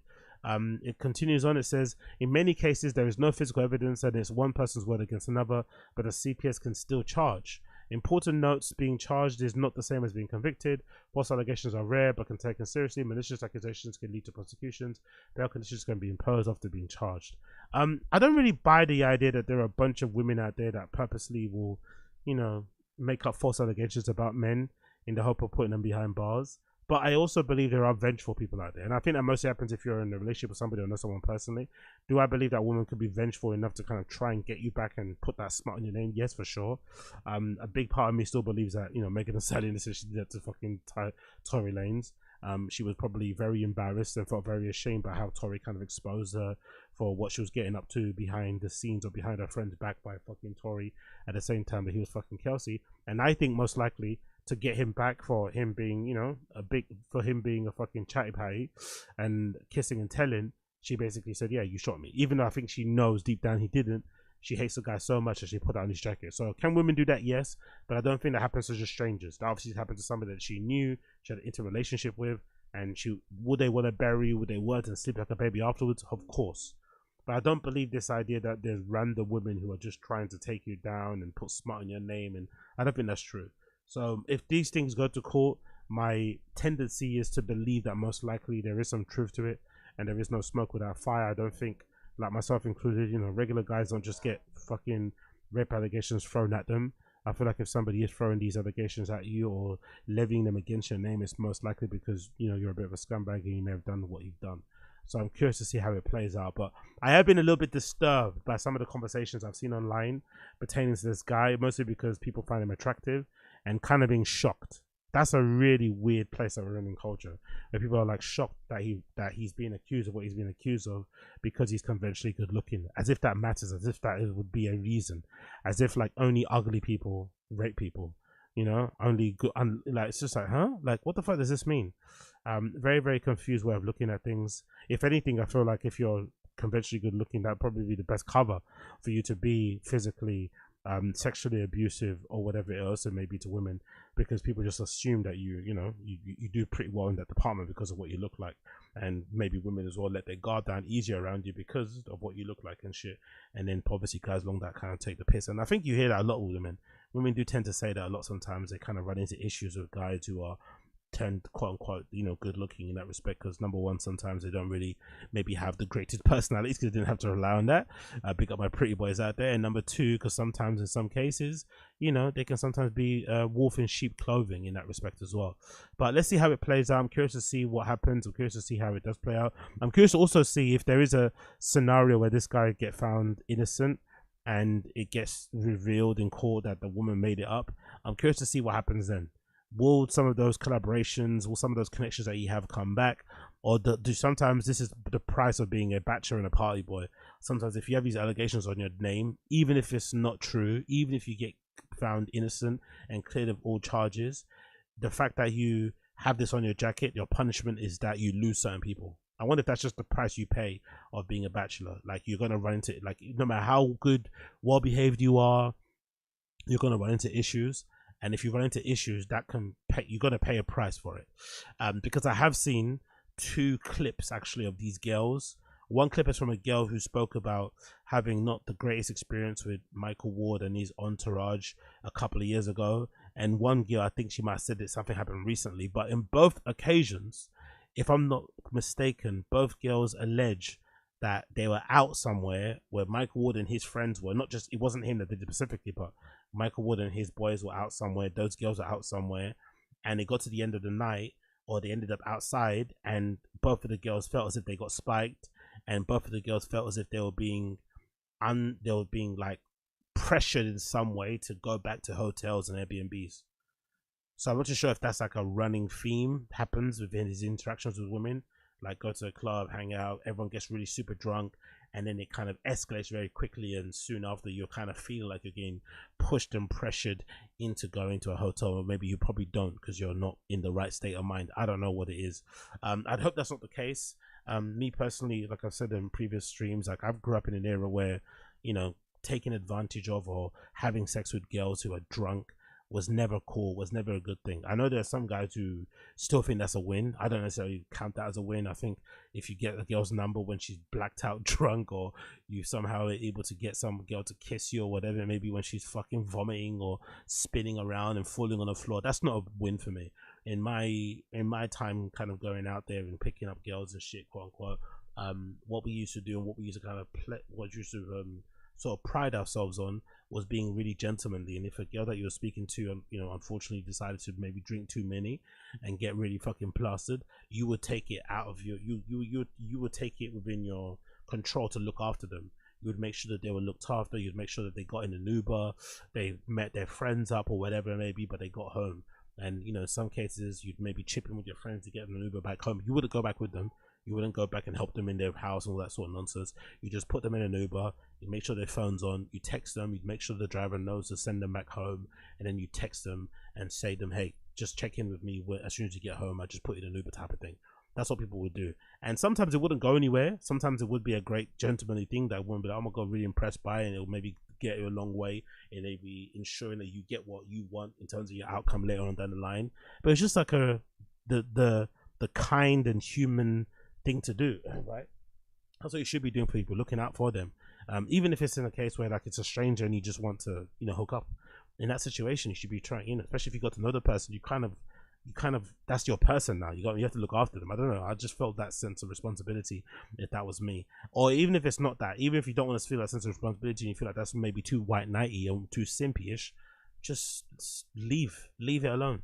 I never understood the boys who enjoy kind of trying still to pursue that line of fucking exploration with a girl when they clearly smashed. It makes absolutely no sense in my opinion. I hate it. I've always hated it. I've always hated it. So let's see what happens. Let's see what happens to this guy. Let's see what happens to this guy. Talking about guys, bloody hell, Tyler the Creator. Don't Tap That Glass. I listened to the album over the last week or so. Big up Tyler the Creator for being fucking amazing and dropping his album on Mondays so that you have an entire week to actually listen to the album, play it in the gym, play it during your commute, play it when you're out doing your fucking groceries and whatever else it may be, and just kind of sit with the album and then obviously go out, you'd imagine, and party to it on the weekend or play out with your friends and shit. Like, it really gives you a time to digest it. I'm not too sure if that's just me, but I felt as if like I digested this album and I took it in way better than I did in previous albums that use, or most albums that drop on Friday. So big up from Tyler for going back to the old school and dropping songs or albums on Mondays. Also big up to Tyler for dropping this album during a fucking tour. If I'm not mistaken, he's on a world tour currently for Chromacopia, the album he put out fucking last year. And if I'm not mistaken, that tour ends in like September or October or some shit. So this guy is still on tour with Chromacopia, and he's deciding while on tour to put together an entire album. You know, Tyler, when it comes to albums, he has a whole fucking theme, you know, artistic thing he does in terms of these avatars and personalities and characters that he adopts and whatever else it may be. He creates this whole world around these albums. So it's amazing that he's able to do this whilst he's promoting and pushing a current album that he's promoting now. This album, I guess you would deem it to be a more of a dance, you know, music friendly album. You'd imagine it would be his most club friendly type of album. And I guess the title as well, from what I can understand of it, comes from the idea of kind of putting down your phone and kind of really living in the moment and dancing. I think he mentioned in the particular actually post here, I'm going to read out some of the motivations behind making the music with this post that he put out on social media, which I thought was really timely, especially considering this conversation that everyone's having within the dance music world or electronic music world, club space, about the need of eradicating phones from the dance floor. And as you guys know, I cover a lot of the kind of music stuff. I cover a lot of the stuff concerning Innovisions and shit and other type of collectives, and just in general DJs performing in certain places. And I've noticed, especially in certain locations and certain genres, EDM and tech house and shit, there's been an increase in the amount of people recording sets on the dance floor and not even just enjoying and dancing anymore, especially when it comes to kind of music sets. Like a lot of these DJ sets are just people just staring directly at the DJ and not dancing in the slightest, which kind of takes away from the whole point of being in these type of places and being on a dance in the first place. So big up fucking Tyler Creator for recognizing that. Maybe he recognized it at his shows because he makes really danceable, you know, fun music that you can kind of move your body to. So maybe he's noticed an increase in people just standing there recording, which is probably what kind of maybe inspired and supported his music or his album. But he did provide a bit of a blurb that kind of gave us an idea on what went behind this album, courtesy of what I'm going to read to you here. It says, I asked some friends why they don't dance in public, and some said because of the fear of being filmed. I thought, damn, a natural form of expression and certain connection they have with music is now a ghost. It made me wonder how much of a human spirit got killed because of the fear of being a meme or for having a good time. I just got back from a listening party for this album, and man, was it one of the greatest nights of my life. 300 people, no phones allowed, no cameras, just speakers and a sweatbox. Everyone was dancing, moving, expressing, sweating. It was truly beautiful. I played the album from front to back twice. It felt like that pent up energy finally got released, and we craved the idea of letting more of it out. There was a freedom that filled the room, a ball of energy that might not translate to every speaker that plays this album, but man, did that room nail it. This album was not made for sitting still, dancing, driving, running. Any type of movement is recommended to maybe understand the spirit of it, only at full volume. Don't tap the glass. I fucking love it personally. So big up Tyler the Creator. I think he went with, especially the kind of the persona character thing that he went with, kind of reminded me of like 90s, I don't know what's his name, Big Daddy Kane, LL Cool J type of thing, the exaggerated rope chain, the hat with the fucking glass on the thing, the mustache, like even the glasses, the gazelles. I love it, man. The topless frame, he fucking killed it. Really, really did killed it. And I remember as well, I think what's his fucking name, the other rapper as well, he did something where he kind of was exaggerated with big hands as well. But big up Tyler.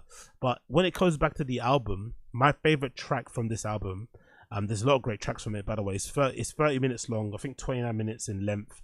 Is it 8 tracks, 10 tracks in total? One of my favorite tracks on here is number 9, I'll Take Care of You, featuring Yeba. Maybe it's the piano bit, the symphony, or the piano melody. It kind of reminds me of a Frank Ocean melody. I forgot what it is. Is it She or one of those songs? It kind of reminds me similar of it, but Tyler's got a way of creating bridges. Like, I don't think there's anyone that does it better. Like, I really want him. Maybe he's already done it in his discography. He would maybe credit one of them to be those type of things. But I would love for him to work with an R&B artist, or to make a quintessential front to back R&B album, because his ability to make that sound, to like recreate that sound from like the 90s, early 2000s R&B, which again is inspired by his idol Pharrell and what they did with Neptunes back in those type of era, is so unprecedented. And he does it in such a fresh way as well, like his own unique way. But the way he's able to put those melodies together, the tone of it, honestly, that shit made me want to levitate. It's so fucking good. I'll Take Care of You when the bridge comes on, like Yebba coming on, like God almighty. I think Yebba was also featured on the Diddy album that was that should have been more well received, but it happened during I think he dropped the album during the whole Cassie thing. But that album that was all red and shit, I think Yebba's on that album as well.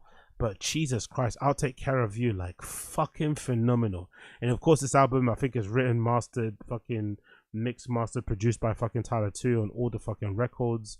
He absolutely fucking kills it. And I really do implore you to check it out. It's one of my favorite albums that's dropped already this year. On top of what he dropped previously last year in Chrome's Carbon Copia, I fucking love it. And again, just to consider that he's doing this during a fucking world tour. Like honestly, I'm complaining about sometimes, or like I have a mental complaint where I'm moaning in my head, not out loud, where I'm moaning in my head about being burnt out and shit. And here's Tyler while on a world tour creating a whole entire EP album that he's putting out while he's doing it. I think if I'm not mistaken, this is his 11th studio album or something. Fucking crazy.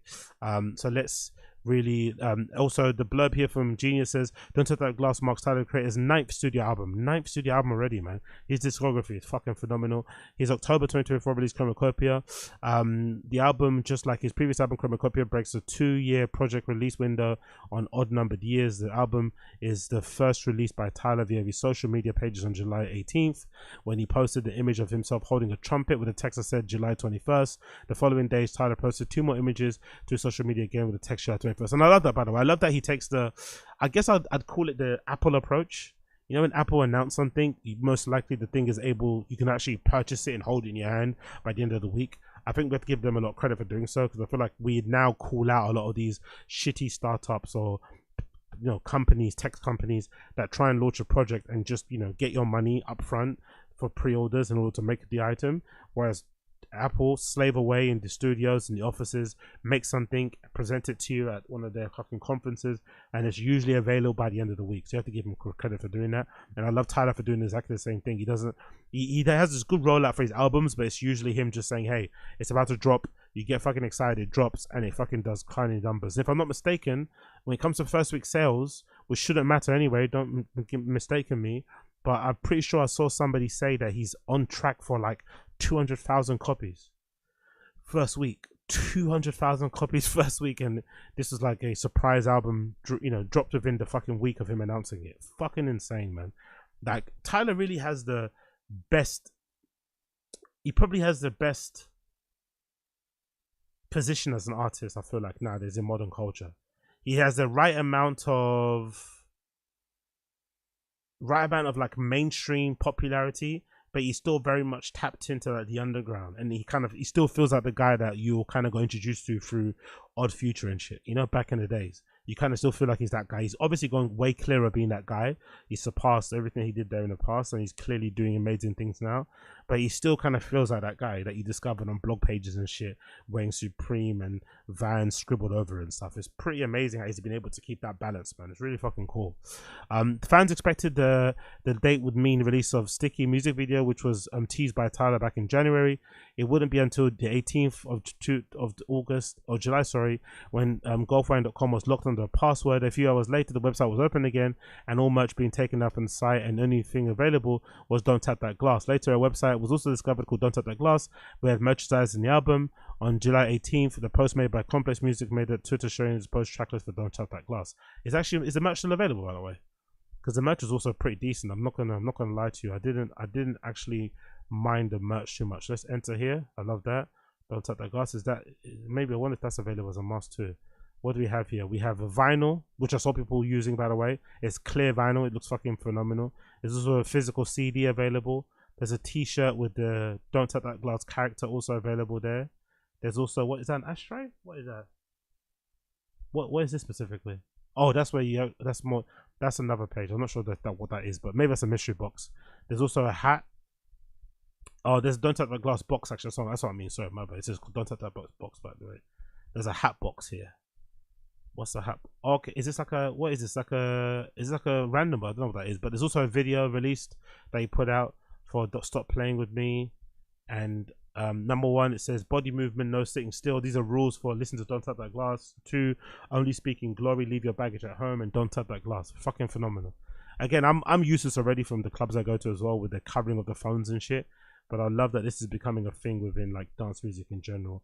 And I'm also in love that how like I don't know why I feel like in recent years again I feel like there's been a ramping up of this background, the wrinkled paper background in Photoshop or in graphic design and whatever else it may be. In general, I feel like people are starting to reuse or bringing back this wrinkled paper thing. I used to use it all the time back in the day, but I feel like now more than ever this fucking crinkled paper texture background thing is becoming popular again. Not sure what's happened, but big up the wrinkly paper making a fucking background again in terms of textures. And there's actually a review here. Let's check out Pitchfork. Pitchfork gave it a 7.7. And what did Stereogum give it in terms of a review? What did they give numbers on their reviews? What did they give it? Let's scroll down here. What did Stereogum give it? They didn't say nothing, did they? But Stereogum did review. But let's actually read Pitchfork. Let's see what Pitchfork said about it. This is courtesy of Pitchfork. Their review for Don't Tap That Glass, written by a person called Stephen Kiris. What did that person say here? Let's see. They said wallflowers aren't welcome here. Number one, body movement, no sitting still. Tyler Creator instructs the opening in the seconds of his 9th studio album, laying out the first rule of the dance sanctum. It's a funny command considering all the crowd surfing and moshing his music tends to stroke. This also is a matter of deep grooves and hyperactive polyrhythms. Look at Pitchfork using these big words that are essential for the catalogue that his beloved chord progressions. But dancing like sex is a specialized and unique form of motion. Tyler spends the madcap Don't Tap That Glass rewiring his sound to tease out the difference between responding to music and expressing yourself through it. Like GNX, The Age of Pleasure, Don't Tap That Glass is an exercise in restraint from the known maximalist. The runtime is a brisk 28 minutes, which I love, by the way. Big up the 10-track listing. It kind of reminds me of that peak era of Kanye where he was putting out albums that were only 10 tracks, very concise, no fluff, to get rid of the fucking fat, straight to the fucking point, no fucking fade outs. The runtime is a brisk 28 minutes with half of the songs running under 3 minutes, and the longest really being just 2 tracks stitched together. And unlike Tyler's albums, there's no concept. Sure, he's 80s rapper cosplay on the cover, shirtless, sporting a thick dookie chain. Okay, they're calling it a dookie chain. I thought it was called a rope chain, but okay. Chunky rings and a tomato red leather pants. But he's more invested in recreating the playful and horn dog mood of Big Daddy Kane. That's what I said. Yeah, he gave me Big Daddy Kane, LL Cool J and 2 Live Crew record, then channeling those rappers swaggering larger life personas. Tyler skirts skitters through assorted sounds of decade, including electro, synth funk, disco, and Miami bass, not to reinvent himself, but to get lost. Again, I really enjoyed it. It's kind of like his interpretation of what dance music is, because I'd imagine as well Tyler's an interesting individual, because I don't really think he actually goes to nightclubs. I don't think he's a clubber. Obviously he's a sober guy as well, so he's probably got a different idea and perspective and view of what he would imagine a club space to be like, or what he would love to hear in the club space, or maybe you're just approaching it from a whole different sensibility and kind of view. So I do like how he channeled what club music sounds like to him, what dance music sounds like to him, and I think he did a really good job in doing so. It continues. None of the resulting songs turn out to be sticky and emotionally rich as his best work. Again, I don't think that's going to be necessary because he's creating this literally during a tour, but the record rips through strains of dance music with a mixed master fluency. Although Tyler is not a dancehall native, the shoes fit. His music tends to play open spaces, the skate park, the bike trail, the festival stage, the sports car with the windows down. Even his misanthropic work with Old Future Days, while dyspeptic and insular, evoked the endless openness of dreams, nightmares, and match. Here's all encompassing, all about compression, cramming the arrangement with melodies and rhythms, rapping in quick fire spatters, and constant transition. I personally love that for that regard. I don't like that. I like that he didn't try and go into this with an overly dialed in theme and whatever else it may be. It was just about an expression, and he channeled it. I think he actually mentioned it at one of his listening parties. He actually just he had a feeling, he wanted to express it without having many layers to it. I'm sure with him being a serious artist in that regard, he would probably really want to get into the weeds of it and dial it down. But he just wanted to get that idea out of his mind onto a fucking record, onto an album, and he did it. And I think that should be heralded, especially during the fucking midst of a world tour. Opener Big Poe plays like a sampler to his idol Pharrell's discography. There's In My Mind era rap from Tyler and Skateboard P himself, dusty nerd drums, blaring synths, and even a sample of Neptune produced Pastor Cavache Part 2.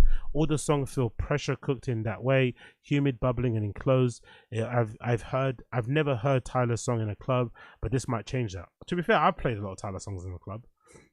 Obviously, most of it's during fucking graveyard shift in clubs where no one's fucking there, but for the most part, I have, and they sound fucking phenomenal. So, if this becomes a thing going forward, that'd be great. But he's made loads of tracks that are like crazy high fucking BPM that could easily be playing tracks, or even some of the slower shit as well as a kind of bridge. I sometimes like to do that when you're playing in a set and you're fucking, you know, you're in the kind of mood of things, swing of things. It's kind of sometimes a good way to kind of have the, you know, dance floor take a break, allow people to kind of get a breather, go do a bump, get some water, by kind of, you know, channeling down some things or toning it down a bit instead of playing some R&B, playing some gospel in between. I love to do that sort of shit, and I think Tyler's usually a good person to go to because he has loads of different inspirations and sounds that go into some of these music, from R&B to gospel to country to fucking disco rock, whatever you can always play, and it fits in really well. Personally, I love it. Tyler seems intent to taking a breather from the extensive soul-bearing rumination of last year's Chromacopia. The challenges of settling into his 30s dominated that record, which turned his musings on parenthood, relationships, and fears of sprawling sound collages. The Tyler on Don't Tap That Glass is more single-minded, keen to fuck, flex, and goof off. Repeating the album title across the record, he seems to be saying, enjoy the music, leave me alone. He remains a chameleonic maestro despite the wheel distance.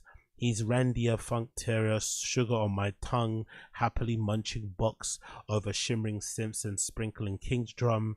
Don't need no air, I stay down there till I fade, he vows, ad-libbing theatrical, girl I'm dead for extra horny oomph. He sings most of his Ring Ring, the last entry in his growling collection of songs about missed connections and a faltery ego register, love-struck, dewy-eyed, like a Motown singer, the disco strings and electronic keys, melodies up the yearning retro feel. Sucker Free riffs on last year's Lucy and Hey Now remix, that guy threading talkbox vocals, groovy synths, and a bouncy drums into a breezy rider jam. This is what Eastside Hawthorne, Ride Down El Segundo to PH shit, Tyler says at the top of the song, setting the easygoing vibe. The period cosplay isn't an immersive and full-fledged words Tyler conjured on a previous records, but he's great master of ceremonies. Tyler's been all in on California signifiers since the pop out, the West Coast Jamboree, where he got the loudest reception. Yeah, that was fucking phenomenal, by the way. He fucking killed that fucking performance. I think that reminded people just how popular he was, because obviously that's a Kendrick show, and obviously Kendrick's the main fucking attraction, but the reception that he got when he came out for that pop out, I think surprised people. Like, oh shit, this guy is actually the guy. Like, he might be actually the king of the West, really slyly. Obviously Kendrick, you know, is doing his thing, but when you think about the output, when you think about the appeal, when you think about the breadth of work, the discography, the record, like the hits, like he might be that guy. A toolbox that feature the Zap and Parliament records have become a backbone of G-Funk, appears on Sucker Free. There were sounds like Too Short, Biatch ad-libs on the title track. Tyler's frequent use of weird to describe dudes was weary of, even as he's doing deeply Tyler things like recruiting Yeba for a track that smears Crime Mob's Crank, classic Knuck If You Buck over an airy Simpson shuffling breakbeats. His home state feels kind top of mind. 6 nights at crypto shit I should have did so far, he says on Tweaking, the former venue where the Lakers play, the latter is where Beyonce and Taylor Swift perform. Despite his big tent and low stakes, Don't Tap That Glass is a record only Tyler could make. Retro but nostalgic, tender but steely, jangly yet sleek. I fucked her, says here the quote, her friend, her nigger, and his bitch, she raps at one point. Harmon's humoured by his location in the center of a web of deceit. He's the mastermind and the invisible presence of the dynamic he sets to find in the dance floor as well. Sometimes crowds make to great hiding spots. Yeah, big up Tyler, man. He fucking killed it. again, I'm very impressed at the output. I'm very impressed at the work rate. I'm very impressed at the creativity, considering that he's currently on the fucking world tour. He fucking killed it. I didn't really expect Tyler to make a dance record, but I guess it makes sense in terms of what's going on now in culture. There's obviously that record that fucking Tame Impala put out as well, house music influence that people are raving over. There's obviously a shift towards those type of lived experiences, getting away from your phone. Clubs all over the places are implementing no phones policies on dance floors. Clubs that I go to that I'm kind of obsessed with, like Berghain and Fold, where they cover your phone camera and encourage you to really dance and have a good time there. Those are going up and up, and people are loving more and more. So it's no surprise that he's kind of steering in this direction, because he's feeling what's going on currently culturally, and he's obviously responding to it and making his mark on that regard as well. So big up Tyler, the Creator. The album's fucking smacking. I recommend you check it out. My favorite record, as I mentioned before, is definitely I'll Take Care of You. He absolutely kills it. Yeah, but absolutely kills it as well. I've had that record on fucking repeat, and I do hope that he comes to London and does a live performance of it in the street somewhere that I can kind of enjoy as well and take part in, because that'll be fucking sick. Big up Tyler, the Creator. Big up Blood Clot Tyler, the Creator. Talking about bigging up Tyler, the Creator. Sad news if you're a fan of Tyler, the Creator, if you're a fan of Odd Future, if you're a fan of Frank Ocean. Just the other day, it was confirmed by Blonded Homer, a Twitter account, mostly a Frank Ocean Twitter account, Stan account, had confirmed that Tyler had unfollowed Frank Ocean the other day. And this was interesting because it came out of the blue, because I remember during the run up to this album dropping, or maybe during the time when Pusha T was Clips were putting out their records and shit and doing their promo run, there was a story that got put out there where Tyler said, I think for the record, maybe I think he rapped it on the Clips album. On that, he had a verse where he basically says an old school friend is suing him for a record, and a lot of people assumed it was Playboi Carti. But later on, people maybe had the theory that it could have been Frank Ocean, because the vinyl of Channel Orange, amazing fucking album from Frank, had recently dropped, and the reissued vinyl that had been dropped and posted and people started to receive didn't contain 2 records that Tyler had produced and one that he was featured in, if I'm not mistaken. Those 2 records were omitted from the vinyl, and people were surprised because, they've got an obviously close relationship, and they've been, they kind of came up together. So now people were suggesting that maybe it wasn't Tyler, maybe it wasn't Playboi Carti, maybe it still is, who knows, but maybe the actual person that Tyler was talking about was Frank Ocean, and that's the person that was trying to sue him. And the relationship has kind of deteriorated, unfortunately, and it looks like that could be true, because they're not obviously following each other anymore, or Frank, or Tyler at least, unfollowed Frank. I was still hoping that could be a mistake. Some people accidentally slip and unfollow you, maybe when they're checking out your profile. That shit can happen, and maybe you feel weird about refollowing them again. I know I've done that before. I've made the mistake of like unfollowing somebody by accident and then refollowing them again and be like, oh, they're probably gonna think I unfollowed them because I don't like them, but I just was on their profile checking and I clicked the fucking wrong button and got fucking fat fingers. But this looks like it's been confirmed, because just today actually the same account has updated and told us that Frank Ocean has now unfollowed Tyler, the Creator. So Frank Ocean and Tyler are now not following each other anymore, and that friendship is now completely over with and done. I'm not sure what the reason is. Again, I'm a fan of both. It's unfortunate, or Future Days and shit. Seeing these guys come up, you knew they were special. You knew they were going to change music forever. You knew they were going to have amazing, very unique fucking careers and go in their own way, but also still be a collective, which is something I respect a lot about Tyler's ability to kind of, I'm not sure if I would say he was responsible for it, keeping them together as friends, whilst also each person kind of individually going to do their things. They've got people who are like socialites, like Taco, guys that are doing fucking acting, like that big dude, I forgot his name, that's in fucking, I forgot the show he's in and whatever. Elsewhere doing his thing, Frank doing his thing, Tyler doing his thing, a bunch of other people was there. So I did really appreciate that was a thing that they were able to do as a group. Like, no one seemed to be jealous of people's success. Maybe it was behind the scene, but I think outwardly, from the outside looking in, it felt like everyone was kind of doing their own thing, like in their own way, which I think was really fucking unique. And they've been able to kind of keep a lot of their drama behind closed doors, with the exception of what happened with kind of El Sweatshirt kind of getting sent away and shit. But generally, a lot of the infighting, whatever drama there might have been going on, we never really saw. So they kind of kept that professional in that regard, and obviously kept themselves tight for a long time. But over time, I'd imagine, these things kind of fall apart. When it comes to Frank Ocean, you would imagine, just from the outside looking in, he's probably a hard person to be friends with. He probably doesn't seem like the person that you could be friends with for a long time. He's very kind of, you know, on his own kind of thing. He kind of seems to keep a very small circle around him, if any circle whatsoever. I think nowadays he's mostly hanging around with that fighter. I think his name is Peyton something from the UFC, who people are alleging that he may be dating or whatever relationship they have together, and that seems to be his main kind of guy. I did see a story that he was maybe in Mexico and Tokyo filming some sort of film project, but we haven't heard any update on that. No update on any type of music. The prevailing memory for me about Frank, which has kind of sullied, you know, his image in my head, was obviously him dropping out last minute at Primavera Sound. With the first year we went, which is the main reason why we went Primavera Sound. I wanted to see Frank Ocean perform, and he dropped out. And if I'm not mistaken, fucking Skepta replaced him. Like, honestly, so fucking annoying. I love Skepta, but Skepta's no fucking Frank Ocean. And then the other memory that kind of lives in my memory about Frank, that kind of sullies his image in my head, is the fucking infamous Coachella set, right? Where he clearly didn't give a single fuck, turned up in his pajamas, phoned. And the Coachella set is weird because, like, he clearly put a lot of work into the stage, the production of it, right? He had this amazing elaborate stage, all of these fucking synths and instruments on stage, people playing. He had a projection of himself playing on a massive screen behind him and shit. Like, it's clearly a lot of thought went into the production of the show. But when it came to the day of performing, he just didn't give a fuck, it looked like. Turned up in his pajamas, was barely trying.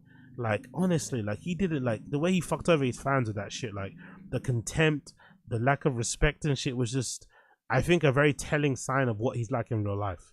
And I was happy that the fans turned on him that way. I think that was a big reminder that, hey, like, you can't do this forever. You're going to lose certain people. And I don't think he cares, because he's made a lot of money from music.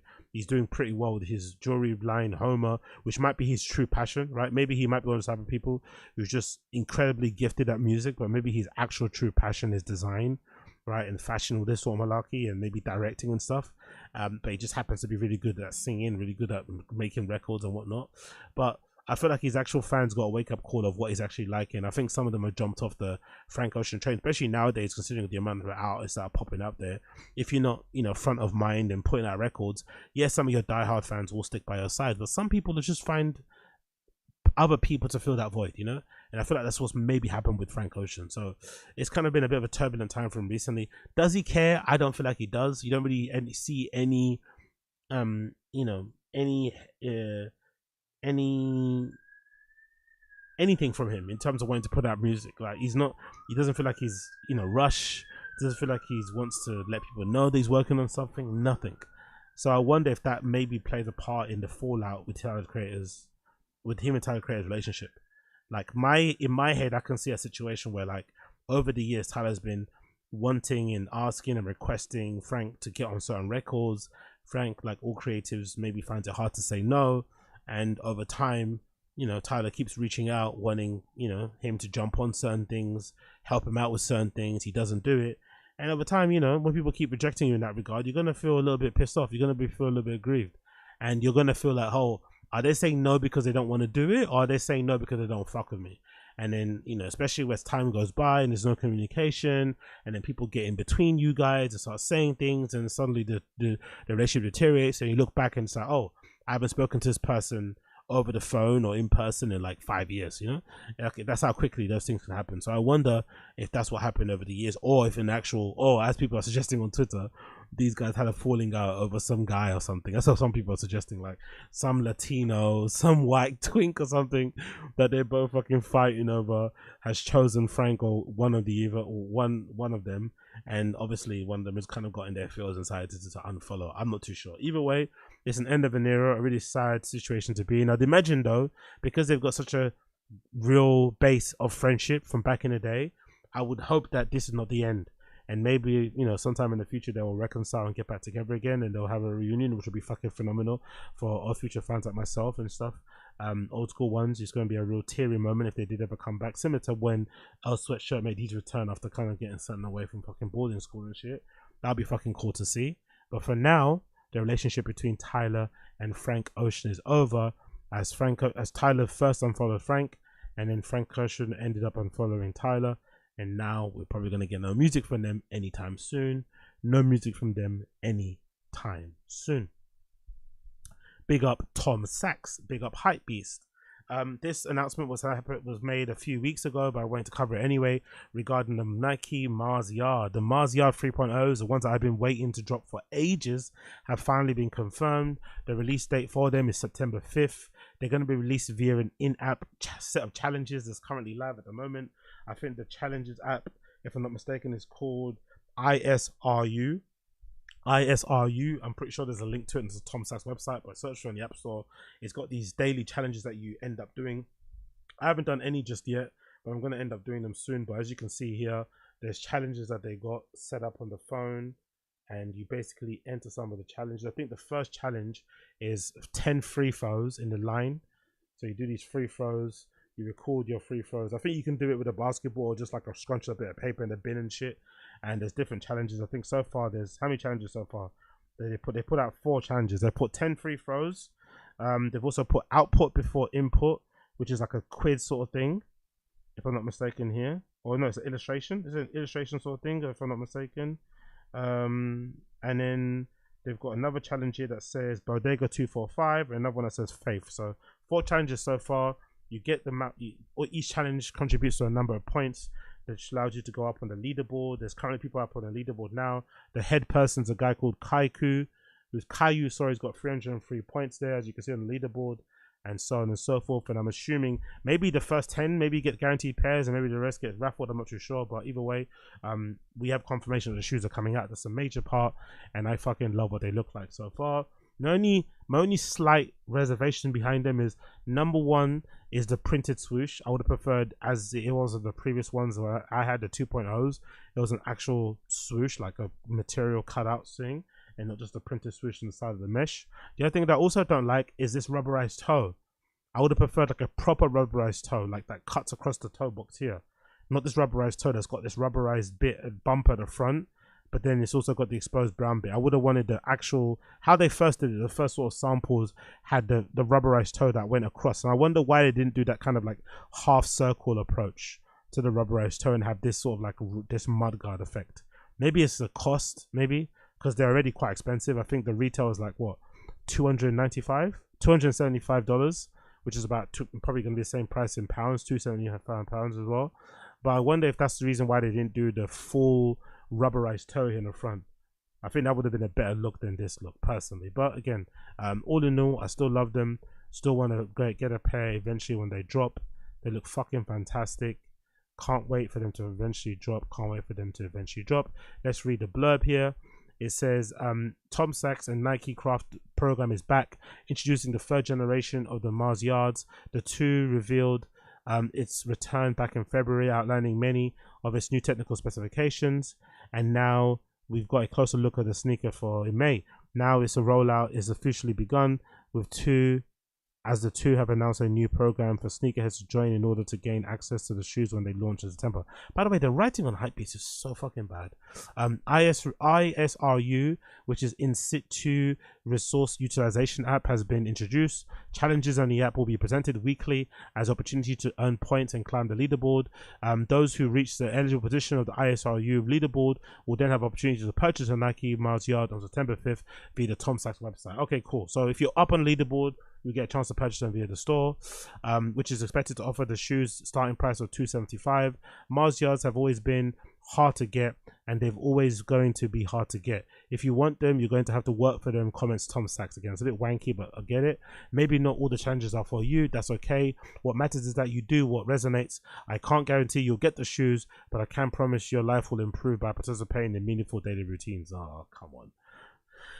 Honestly, let me queue for my shoes, but like, honestly, some of these activities are like a little bit dehumanizing, right?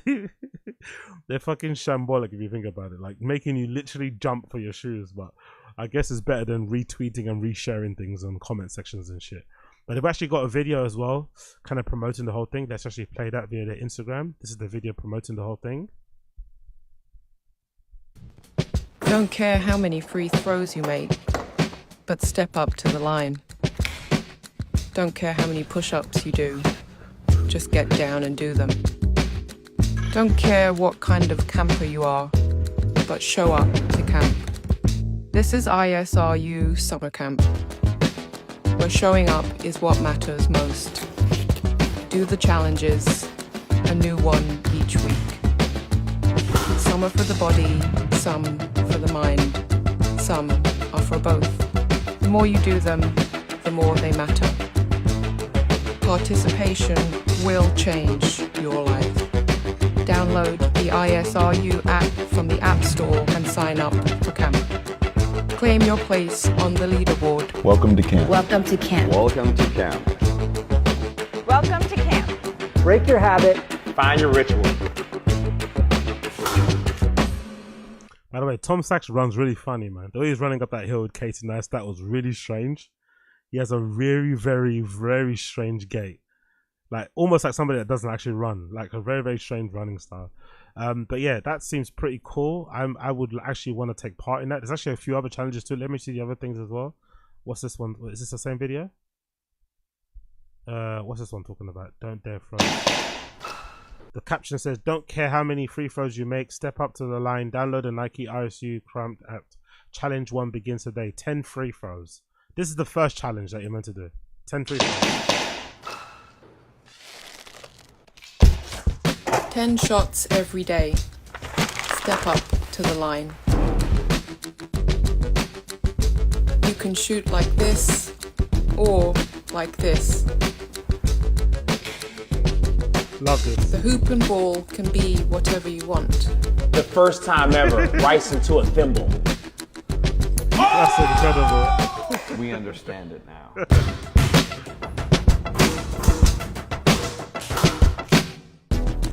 It doesn't matter how many you make. All that matters is showing up.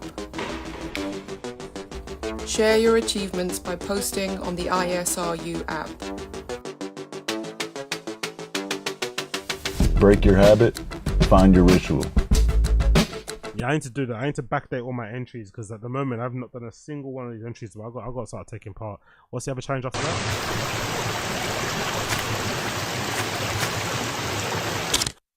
ISRU Bodega.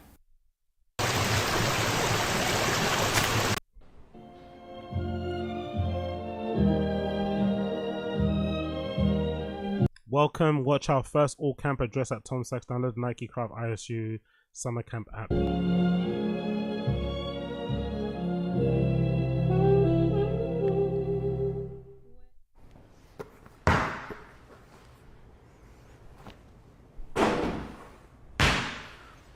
Welcome to camp. Thank you for participating. So camp started last week. We introduced our first challenge, 10 free throws. It doesn't matter how many free throws you get. What matters is that you show up. Every week we'll be introducing a new challenge. So if free throws aren't for you, or the next challenge isn't for you, maybe one of the following challenges will be.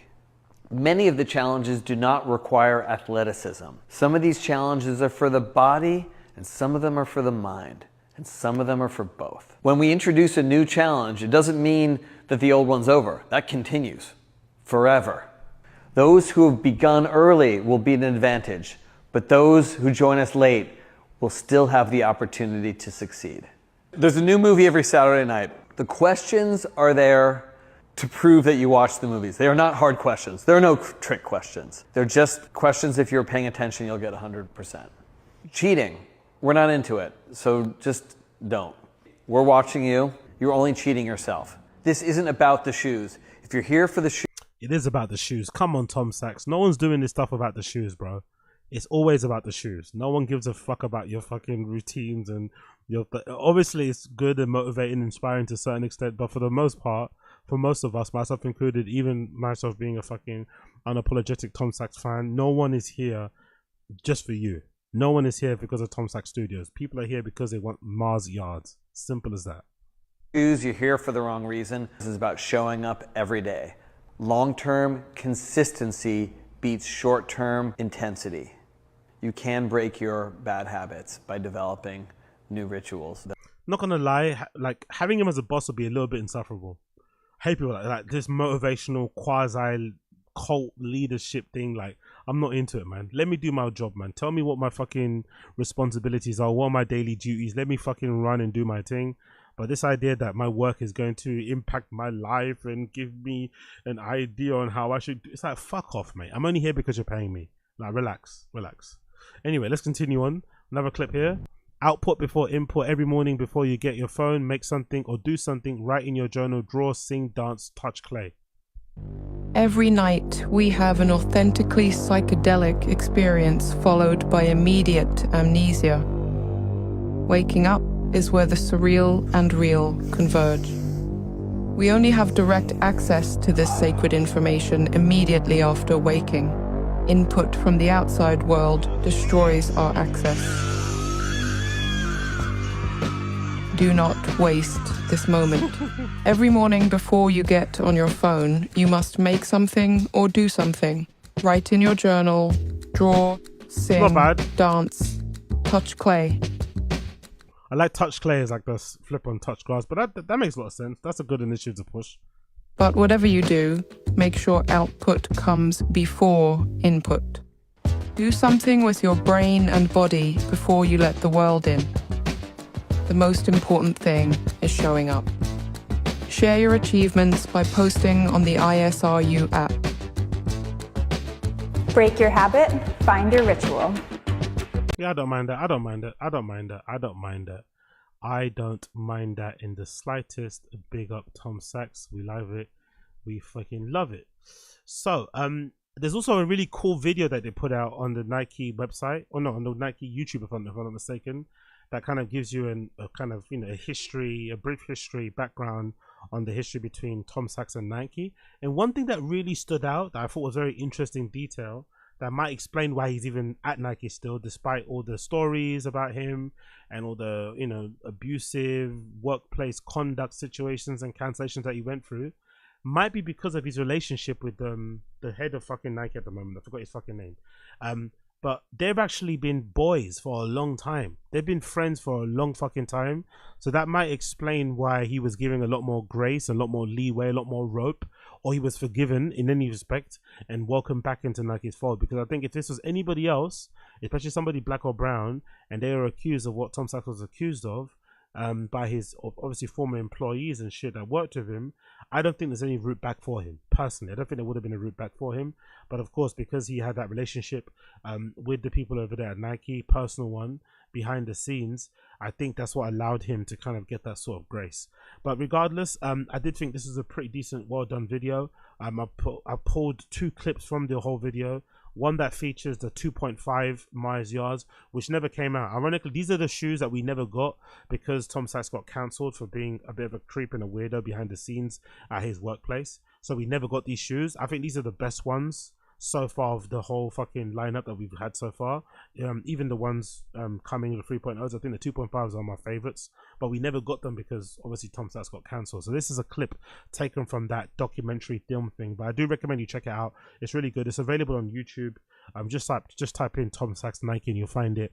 But it's like 30 minutes and it kind of gives you a background on how the Mars Yard project came together, Tom Sachs' history with Nike, all the fucking samples they did, and it also at the end gives you an Easter egg that they were already working on their next iteration, which I'm assuming is going to be the 3.5 or the 4.0.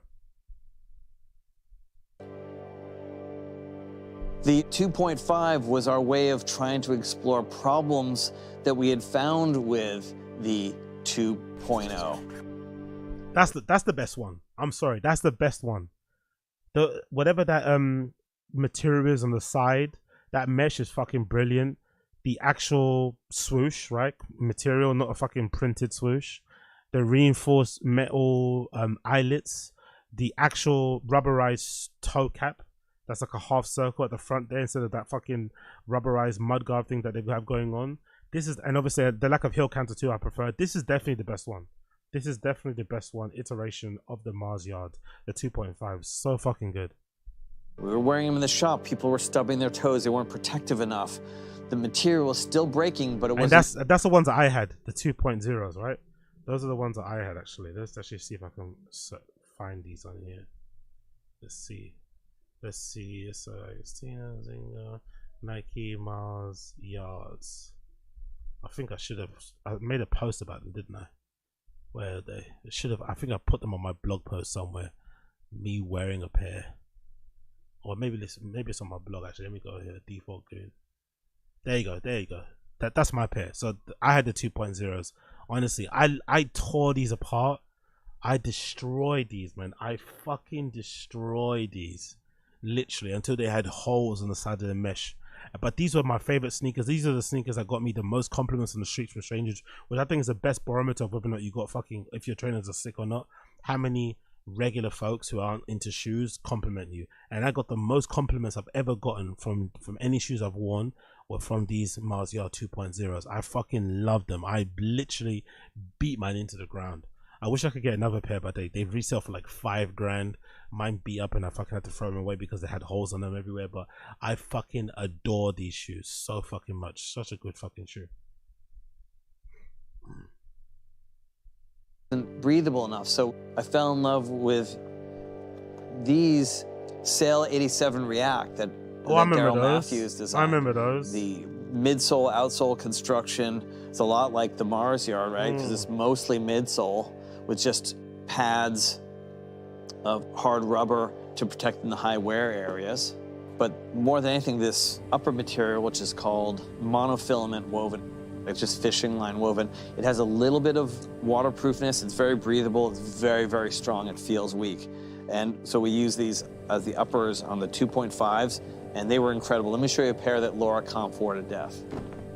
This is the bad thing about counterculture, because we missed out on these, man. Honestly, if only he wasn't fucking taking meetings in his underwear and throwing fucking moleskin notebooks at people and stabbing people in the eye with pencils or whatever he was doing, we would have got these fucking shoes, man. So fucking pissed. Look how she wore them literally all the way through.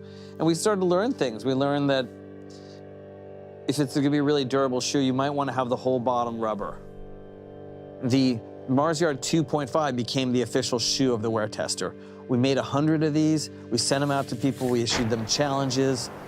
They did them. They sent them back. We cleaned them, put new sock liners and laces in them, and sent them out to another 100 people. And most of the people returned the shoes.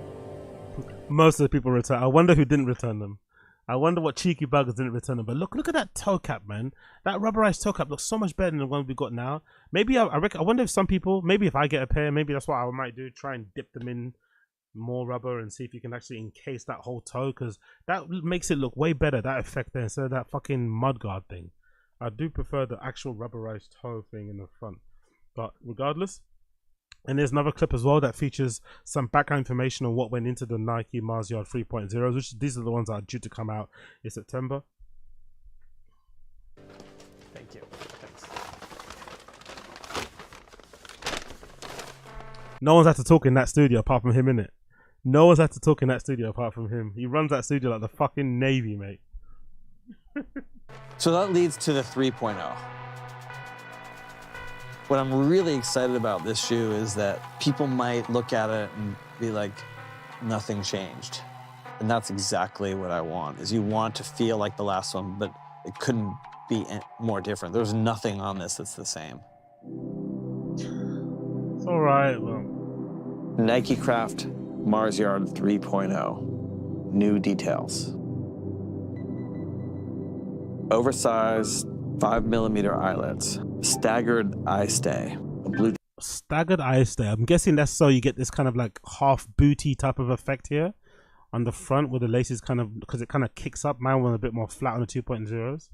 Style open eye stay. 4mm round ribbed polyester laces. Which I love, by the way. They're going to be a lot more robust and bulletproof than laces that I had on mine. Mine went then turned into rip a lot more.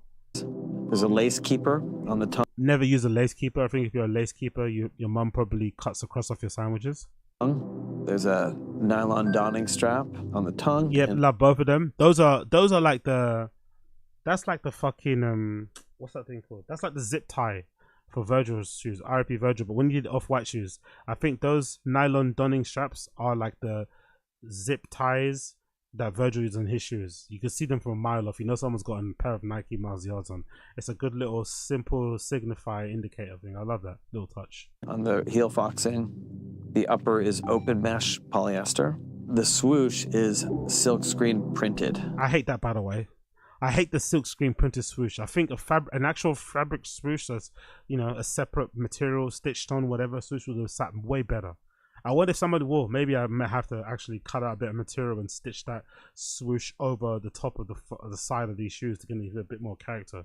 At least maybe on the outside, and then keep the printed swoosh on the inside, on the instep. I'm not sure if there is one, but I really don't like the printed swoosh on the side. I really don't like that. I would have preferred a fabric bit of swoosh there. I wonder if this is a cost cutting measure. I don't know if it is, but I would have preferred that. It would look way better. On the upper, there's a TPU heel clip. It's 90 durometer hardness. That's gonna look really cool. Once you wear these in, this is obviously it's kind of like a piss yellow creamy color. But once you wear these in and the midsole starts to age a little bit more, that whole PU thing is gonna look brilliant. It kind of sticks out a bit more now because the soles, midsoles, pristine white because these are brand new pairs. But once these are worn in, this is gonna look pretty decent. The bottom bit at least anyway. There's a TPU toe cap, 90 durometer hardness. The midsole is and again, I wonder why they made the toe cap and not a toe. So a cap instead of the whole, you know what I mean? I think that would have been so much better, man. I wonder why they didn't do that. Polyurethane React Foam, 40 durometer hardness. It says, let's call it 40. There's a natural rubber outsole, that's 75 durometer, with a carbon fiber arch plate. The weight of a US size 9 men's is 465 grams. The main point is that it's a constant evolution. I'm already working on the Mars Yard 4.0. Oh, I wonder if that's what is that what we're seeing there? That like sock design. I wonder if that is the Easter egg we got here. That little sock design is what's going to go into the next one. Maybe the next Mars Yard will have no laces. It'll just be a shoe that you kind of slip on and slip off. I wonder. That looks really pretty good though. That does look a pretty interesting idea. Like it's almost like a, what's that, Balenciaga sock racer thing that people love to fucking wear. But yeah, maybe the next Mars Yard will be like a Chelsea, a boot, but with no socks. Kind of similar to maybe like a, what do you call it? Like a gardening boot or shit. Like one of those waterproof boots and shit. I'm curious. I wonder if that's what we're going to see in the future. Things that I want to do differently. The Mars Yard's an exotic, special, expensive, beautiful work of art. The Mars Yard was made for going to other worlds and for doing the best we can in this one.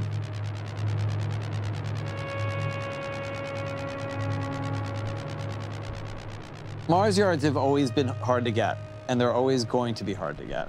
And if you want them, you're going to have to work for it.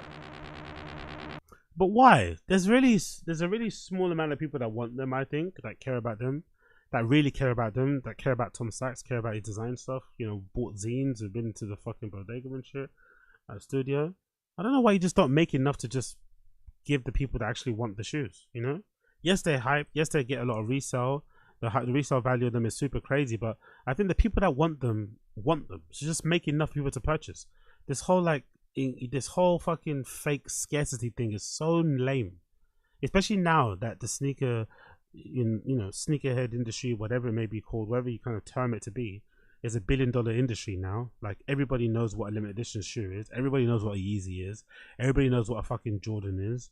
Everybody knows what a retro is, what an Air Max is, what a limited edition is, what a Q is, all this sort of stuff, StockX, resale. Everyone knows, right? Flipping. So if that's the case and everybody's into this sort of stuff, like this idea that there's this manufactured scarcity is so lame. They could easily just make enough to supplement, to fucking fulfill demand, but they don't. They purposely make little, and then obviously that drives people to do extreme things to get a pair, whether it's fighting, punching, stabbing, shooting, killing each other, whether it's paying crazy amounts on fucking resale sites.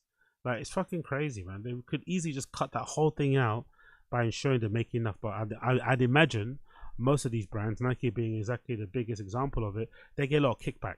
As we saw during the whole Marcus Jordan situation with his fucking shop, was it Trophy Room and shit? A lot of these people do backdoor deals, especially for the time that I remember working at Nike back in the day. A lot of people, sometimes even inside the fucking company, know people, know stores that they kind of work out certain situations with. They get them a good allocations of stock. Maybe they help them out with a certain fucking SKU.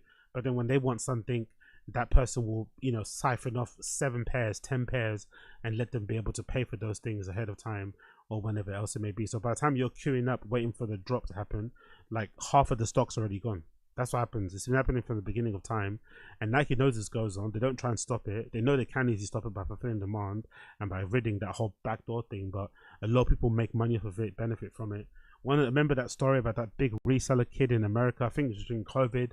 He got caught, and I think he got in big trouble. Maybe, I don't know if he went to prison or something, but I remember he got caught for reselling and banned. And at the time, they found out that his mum was a big executive at Nike, and he was using his mum's Nike discount code and getting stuff in samples, getting stuff from fucking outlets, and getting stuff backdoor. Like, just crazy the amount of finagle fuck shit that happens in the sneaker industry. And again, a lot of it is perpetuated by the brands themselves. They could easily kill it. They could easily kill the resale market. They could easily satiate demand, satisfy demand by producing enough pairs for everyone to buy, but they don't. Instead, you got this guy creating the Hunger Games, right? Literal Hunger Games, gladiator type shit for you to be able to win a chance to buy. That's the funny thing about them, by the way. It's not a guaranteed chance to buy them. This is probably just to enter the raffle. If you enter this fucking thing, you'll win a chance to enter the raffle, to win a chance to be able to buy a pair. And I love how the sneaker industry as well has reinvented the term raffle. Back in the day when I was growing up, anyway, at least, raffle meant you would purchase a ticket, usually not to the value of the item that you want, but the whole premise behind it, the whole hope, the whole draw was that you could buy a raffle ticket for $1 and it might win you a fucking fridge, a car, a holiday, some expensive clothes, a nice fancy watch.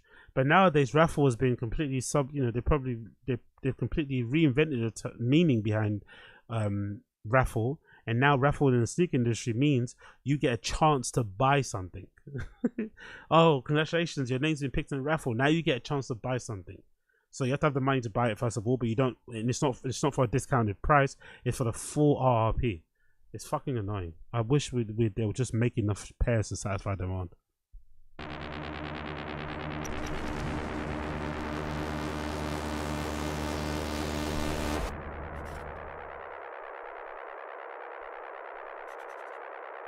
So yeah, there you go. Nike Mars Yard 3.0s dropping on September 5th on the Nike app.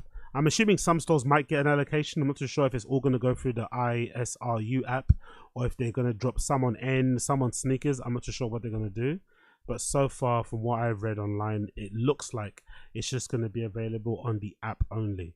Again, I would have wanted a full rubberized toe box. That's the only thing that I'm really not happy about. And of course, the lack of fucking swoosh. The lack of printed swoosh actually is in. Because I think this is actually somebody showcasing a pair of 2.0s and a 3.0 actually, side by side. So, okay, the back, okay, interesting. The back of the heel is a little bit slimmer and taller. No, a little bit slimmer. A little more rectangle shape. The 2.0s look a little bit more square shaped. Even the size of the ribbing is a little bit different as well on each pair. The lacing on mine, like I said, the laces on mine, they ripped way easier. I think these laces on the 3.0s are probably a lot more sturdier. Even this actual front bit actually looks a lot more sturdy. I don't like the lack of this brown bit extension on the eye stay. I'm not happy about that. I would have wanted more. I wonder if all this material cutback is actually a cost thing. Now thinking back at it, because they've completely taken away this little crescent shape here at the bottom of the eye stay. They don't have that brown bit here. So I wonder if they're just cutting back on the rubber toe box or the rubberized toe and all this stuff to just cut back and make sure the cost lands underneath $300. Not too sure. There's still the leather lining on both shoes. But I wonder if some of the choices and the flips and stuff for materials is because they're trying to keep the cost down. Maybe. But I guess we'll find out very, very soon. Then I decided to actually take a look at fucking these articles, and I went to reread and find out exactly what he got in trouble for, because I kind of forgot. I'm not gonna lie. So I think the first article that went viral was this one, right, from Curbed, regarding Tom Sachs' workplace conduct. And the first thing that people noticed was this clock behind them in the Tom Sachs studio that had a swastika on the side, where it is a box had the first aid box in it above the sink, and it's got a swastika there. So I think that's the first thing people were kind of a bit like, what's the fuck's going on at Tom Sachs Studios? So maybe that was the thing people got cancelled for, but I want to actually see. So this is courtesy of Curbed, an article from 2023 March, when obviously that story went viral about Tom Sachs being a bit of a dickhead. So let's see what they said, because I actually forgot what the whole reason why people hate him for. So let's see if he's actually lucky to be welcomed back in the Nike fold, or if he should have ever been welcomed back because the allegations are fucking crazy. or maybe, you know, if it's justified, he got cancelled the time that he did. So the title of the article says, Tom Sachs promised a fun cult. The sculptor likes to call his studio part of his art practice. Working there could often be scary. Curbed. It says, in February, anonymous art world family posted a job listing. Oh yeah, I remember this cancellation. This is because his wife, innit? It sounded a little bit crazy, but I remember this scandal. In February, an anonymous art world family posted a job listing for an executive personal assistant on the New York Foundation for the Arts website. The listing sought somebody who would make life easier for the couple in every way possible. This meant picking up clothes from high-end stores, managing all medical needs and requests, helping with rooftop garden maintenance and in-studio cats. The learning and complicated sounding closet and dog systems. It went viral and New York Times covered it. The paper's summation, the ad combined a tone of so blithe with detail, list of tasks so unreasonable. A few days later, ArtNet revealed that the couple was likely artist Tom Sachs and his wife, former Gagosian director Sarah Hoover. Of course, it was Tom Sachs, though. For anyone who had ever worked with him, those systems were a tell. Saks 56 has long been represented by Sepron Westwater, a Soho gallery that was a home of Julian Schnabel, big up Julian Schnabel, and Bruce Newman. He's best known for his installations made by for consumer products for the faux no office furniture, constructed from phone books, a McDonald's value meal wrapped in a Hermes paper. In recent years, much of his work has been related to space travel. Okay, let's actually get to allegations. But he's also become famous for his unique way in which he has 3 decades run his Chinatown studio, an extension of his art practice, complete with fastidious details systems. In 2010, he released a film called 10 Bullets. Employees have maintained a healthy diet and exercise regime. Okay, this is where it gets weird. In the film, Tom Sachs describes the rules that govern his studio. Everyone must place all items at parallel or 90 degrees angles.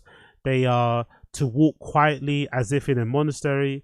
Employees have to maintain a healthy diet and exercise regime, avoid personal inventiveness, and respond to commands with the words "I understand" or "I don't understand."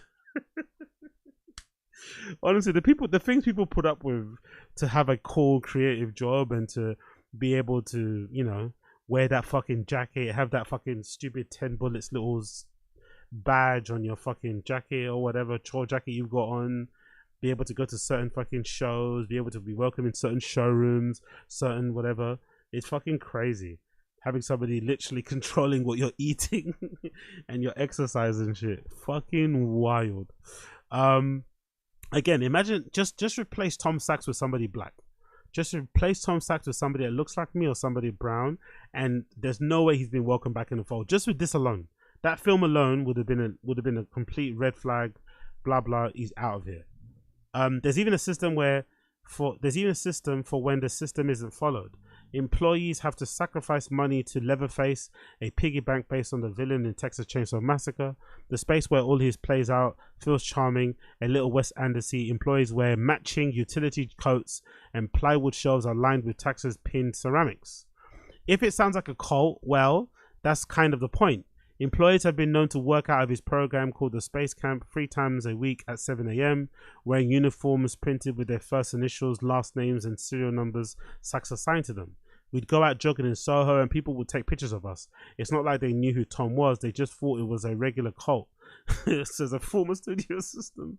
Some got their serial numbers tattooed on their bodies. Jesus Christ. Plus, Sachs called it a cult. Consistently, this place is a cult, and I mean it in the scariest, most Mason family kind of way. In that we're totally committed to this way of life, he said in the GQ interview. He talked about his temper too. In Paradox Bullets, a follow-up to his video for 10 Bullets, he illustrates another motto, the virtues of a freakout, by throwing a typewriter through a wall. It flies into a room where a woman is calmly eating noodles. It hits her. Okay, so that film was very autobiographical, isn't it? But it couldn't be an actual cult, right? Or Sachs has said that the studio culture he created is his greatest work of art. But based on interviews with more than a dozen former employees, many of whom knew that they were signing up for the usual work environment, these experiences in the studio could be categorized as destabilizing and scary. Okay, let's get to the accounts. A certain type of person loves the idea of all of this, carefully sorting screws all day, long part of a kind of unified art-making organism. There's a recent Reddit thread that says, how can I work for Tom Sachs? One response says, just show up in the front of the studio like Fight Club. Says a second former studio assistant. It's really desirable place to be. A privilege in some way, says Owen Zoit, who dropped out of NYU in 2021 to join the studio. He dropped out of uni to join Tom Sachs studio. Fucking crazy, bro. Definitely would have got way more out of graduating, I'd imagine, no? Why can't you just graduate and still join the studio? Why do you have to drop out? He had been applying to work there every year since he was 15. He really loved to feel like you're part of something and working to a very tight-knit group in a very high-paced environment to achieve a really fantastical goal. When you start working at Tom Sachs Studio, you're given manuals. They're substantially more detailed than 10 bullets. In one, after a suggestion on how to properly approach Sachs about his lunch, there's advice on avoiding things that make Tom mad. These things have metered verses. Tom will sometimes scream. Tom will sometimes brood. Though dire life may seem, happiness lies with reading Tom's moods. Tom Sachs spokesperson says his manual was a joke. Recent employees say he took it seriously. It's impossible to read these moods all the time or follow any of the exact systems precisely. Say former employees, a mix of studio assistants and managers and specialists, of all of whom worked with Tom Sachs at various points in the last 15 years. And when somebody inevitably messed up, if for instance they put a good light bulb in the bad light bulb drawer, the consequences were often far worse than giving $2 to Letterface. Multiple studio members recall Sachs calling them autistic, retarded, and bitch, and other names. Sachs Studio denies this, saying he also denied almost all the allegations levied against him. Basically, if a light bulb went out in the middle of the night, you didn't change it in the second you got in, you were getting an arse biblical reamed out, says the former studio assistant. Again, like, not too bad. Not too bad so far. So far, not too bad. The cult stuff, I think, would have denied people that look like, if I was Tom Sachs, if I was Tom Sachs, I think I would have been denied the fucking collaboration based on how I approach my studio practice in the first place. But with this whole cult shit, they wouldn't have let me fucking walk through the door. But he did walk through the door. But I don't think having a cult thing is enough for him not to have the collaboration. I don't even think him calling his, employees names in the heat of the moment, in the stress of putting together a project or meeting a deadline is that bad either. So I'm still waiting for the real killer blow here. According to several former studio members, you were at risk of having things thrown at you. If not at you, then in the direction of where you were working. Okay, interesting. Direction of where you were working. Again, I don't really mind that too much. I saw him throw a sheet of steel. A sheet of steel, like metal. Okay, that's a bit dicey. I saw him throw a sheet of steel across the room because somebody had left it in the wrong place, and it almost hit a tank of welding gas. Jesus Christ, says a former fabricator. And when I went to the studio manager to say, hey, he threw something towards me, her response was, well, at least he didn't throw it at you. He used to throw stuff at people. Says former studio member. He threw wood across the floor.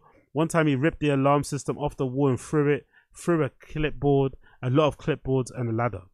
To be fair, Tom Sachs seems like a kind of a nerdy guy, a little bit of a loser, kind of the guy that you can see has never been punched in the face. So I think if you actually gave it back to him, if you responded back in situ, and you didn't let him just say whatever he wanted or do whatever he wanted, and you kind of like, hey, what the fuck are you doing, right? I think he would kind of, take a back seat and be, taken aback a bit and fix up. I think someone like him, if you just stand up to him once, I think he shuts the fuck up and starts throwing shit at you. Stops kind of insulting you, stops saying things to you. But if you let him get away with it once, he's going to think you can get away with it forever because he's never been punched in the face, I think that's what you should do in these kind of scenarios. Not let him take the piss, but I could be wrong. There were so many rules to keep a track of. They may come from all over the place. The manual, the managers, Sachs himself. It was easy to get tripped up. Make Sachs dog his thrice daily meal of rabbit. Sweep. Jesus, you have to make his dog food. It sounds like slavery, but I'm not gonna lie. Make Tom Sachs a dog thrice daily meals of rabbit, sweet potato, and jellied julienne spinach, cranberry powder, aloe vera juice, and coconut oil. Shit, that dog eats better than me. Bring Sachs snacks like Iberico ham if he's signing an artwork. All his pens must be new, but not new. The ink should already be flowing. So you've got to like, again, this is just control shit, innit? This is just manipulation shit, innit? This is just fucking psycho shit. He wants you to make sure his pens are new, but not new. So you have to take them out of the packet and, you know, make sure the ink is running in all the individual pens. Okay. Group lunches are to be prepared by food systems manager, and forks are to be dropped in unison at the end of the meal. It's once I was on the phone arranging Tom Sachs and Sarah's travel, says the former studio manager. They mainly fly first class, and if their seat doesn't go full bed, don't bother coming back in. This was repeated to me. Honestly, making somebody book your travel is fucking weird in itself, because, you know, it's so easy to do and it's such a personal thing. You'd imagine people that offset that sort of thing are bizarre to me. While she was on the phone, the door buzzed and she thoughtlessly let the person in. This was a problem, she says, because staff weren't supposed to let unidentified guests enter. I got back upstairs and Tom sprang at me. He was inches from my face. I could feel the heat from his body. He screamed, "Why didn't you answer the door? What's wrong with you?" So you're not meant to answer the door if you're on the phone. You're meant to do whatever you're meant to do what you're doing at that moment and let somebody else do the other thing. But if you're near the door, why can't you just open the door if you're on the phone? Again, control, manipulation, crazy shit. Again, not enough to let you have your Nike deal cancelled though. Many workers grew desperate to please, doing their best to find him in italicized apples. What the fuck is an italicized apple? What does that look like? Is that a particular sort of color, flavor? What is that? To make an apple italicized, you would typically select the word and apply. Hold on, but how do you do with the actual apple? No idea. I guess maybe cutting it, as in that's what it's showing the image there. Or maybe you meant no. Does he? It's actually. Hold on. Does he want apples that? Oh, want apples that leaning that way? Jesus Christ! Again, this is a bit wild. So he wants you to go to the bodega, to the store, and find apples that are like leaning, that sway, like italic wise, like when you italicize font. He wants you to find apples where the core is slightly slanted. Jesus Christ. Okay, a little bit insane this. Which several employees says that his depiction of Fuji apples that are slanted. Those who succeeded were occasionally rewarded. According to multiple former studio members, Sachs dispensed birthday gifts of different values to demonstrate his standing. The first gift is always a knife. After that, it's based off your value, says a fourth studio member. If you're favored, you would get Prada shoes. If you're not, you might get re-gifted something from the free pile. Youch. So again, you're gonna push yourself to be more obedient and whatever it may be, so you can make sure that you get the fucking great pair of shoes, right? Around people he deemed important, several former studio members say he sometimes made a point to act more reserved, but in stressful settings like gallery installations, he let his guard down, according to someone who worked with him at the institution where he was showing work. She saw him yell at his studio members, and his workers are just like, "Yes, chef." You see the hollow look on some of their eyes. You're like, this is for art. The problem with Tom, says the artist Stuart Semple, is he runs his studio like an artwork. It is wild and crazy, but it's also brilliant. But then if you look at it with the legalities of how you employ staff, it could look strange. After all, he liked to be proactive. The media have incessantly referred to him as a bad boy of the art world. In 1999, Sachs filled a vase with ammunition, which got his gallerist Mary Boone jailed overnight. In 2013, he showed a piece called Barbie. He called his office an eagle nest, as in Hitler's Karl Kilsten's house. The first aid kit had a swastika taped over the Red Cross. According to the studio, Tom Sachs, who is proudly Jewish, works to subvert and reclaim this powerful part of Jewish history. The swastika has since been removed. That's a little bit dicey, that. Something about Sachs. I'm surprised Tom Sachs hasn't worked with Kanye, actually, considering their affinity to Hitler. They would actually feel like they'd have some lot of similarities. Something about the way Tom Sachs treated and talked about women didn't feel like an art project to some former employees. There was a vintage porn on the walls of the studio. Weird. having like posters of what from like Taboo and shit on the studio. That's a bit strange. And Sachs talked at group lunches about the types of porn he was into, including VR. Oof, your boss talking to you about porn as you're having lunch? No, thank you. The quote: "It was always supposed to be for a project," says the third former studio assistant. "But what project? I never saw." Sachs brought up sex and bodies a lot. "He talked to me about women all the time," says the former studio manager. When he found out about one administrative employee's living situation, he asked if she was fucking all of her roommates. Another time, he told her she was lucky to live in a day and age where curves and butts are. Okay, now it's time to get dicey. Again, think about if somebody that looked like me said what Tom Sachs said. Impossible that you would get your Nike deal back. Absolutely impossible. Number one, you wouldn't have one in the first place, and you wouldn't get it back. Jesus. Okay, Sachs had a type which he spoke openly about in the studio. The administrative employee members Sachs bring his toddler to the studio. He pointed to me and was like, "See, this is what we call a shishka goddess. This is what we call a daddy's type." He said that kind of shit. Daddy's type. Jesus Christ. He sounds like Brendan Schaub. Sachs' studio says this was a joke. Another young female studio member says she was afraid to be alone in the studio at night with him. He called a storage room in the basement the rape room. In 2016, he changed it to the consent room. Sachs' studio says this was also a joke. And while Sachs sometimes required his employees to wear uniforms, he himself was often in form-fitting underwear in the studio, according to his 7 former members. He once even showed up to a Zoom call with female Nike employees in his underwear, according to an administrative employee who was on the call. So that infamous tale of him turning up to a Zoom meeting wearing his underwear was with Nike employees, and he still got his Nike deal back. Yeah, this is definitely white privilege, man. This is definitely white privilege and him being friends with whatever that guy was in from fucking Nike. That is absolutely insane. He showed up to a Zoom call with top Nike women's, I guess, female employees. I guess top Nike employees happen to be women in his underwear, and he still got his deal back. Sachs Studio describes trying on clothes as part of his weekly ritual fittings and a normal part of his design process.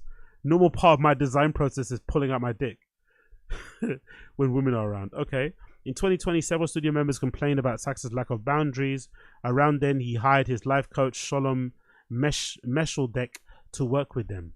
Who's the fuck is Shalom Mesheldek? Who the fuck is that? Shalom, who's this? Some grifter. Shalom Mesheldek is a musical artist. Is this his fucking guy? Let's see, Tom Sachs. Who the fuck is that? Don't know. Doesn't see an image there. Who the fuck is Shalom Mesheldek? Okay. On his website, Mesheldek described himself as a pioneer of cosmic sexuality.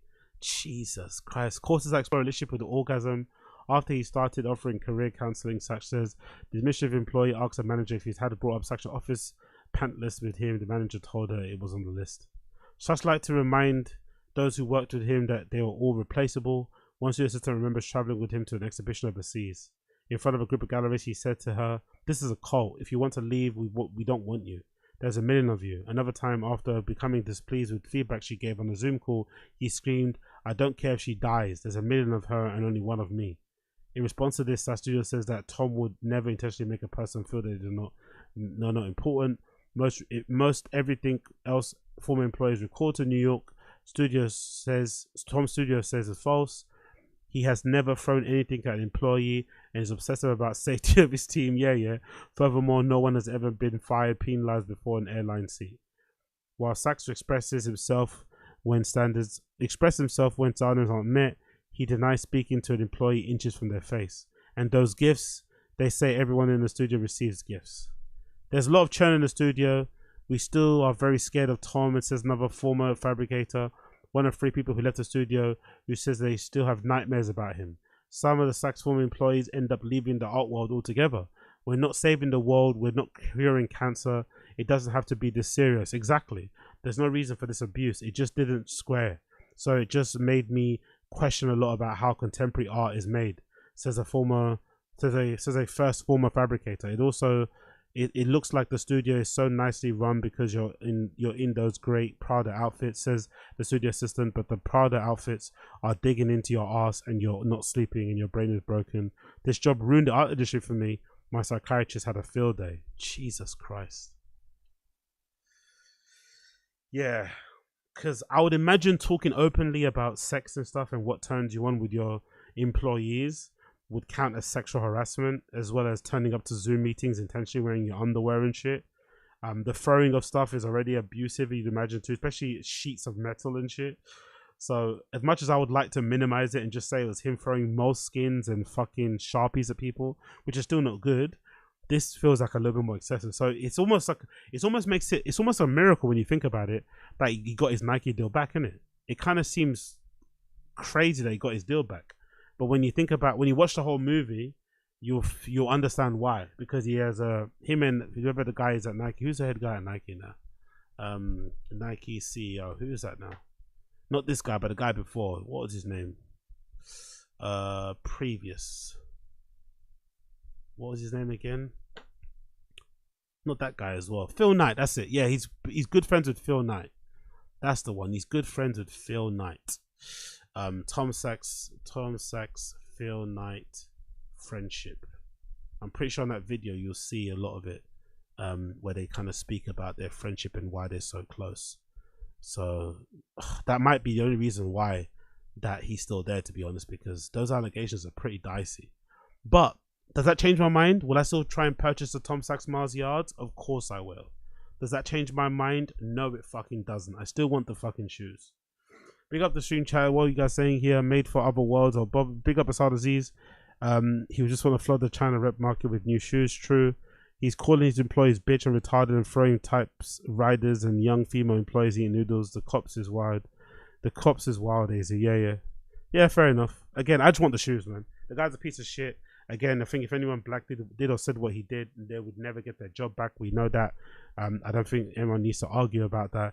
But he's got his job back, he's got his shoes back, and I just want the fucking shoes now. I just want the fucking shoes now. Please, can I have the fucking shoes now? Cool. Bless, bless, bless. Couple more before I leave. It says here, courtesy of Mixmag. Music venues threatened by the noise complaints offered greater protections. Thank fucking God.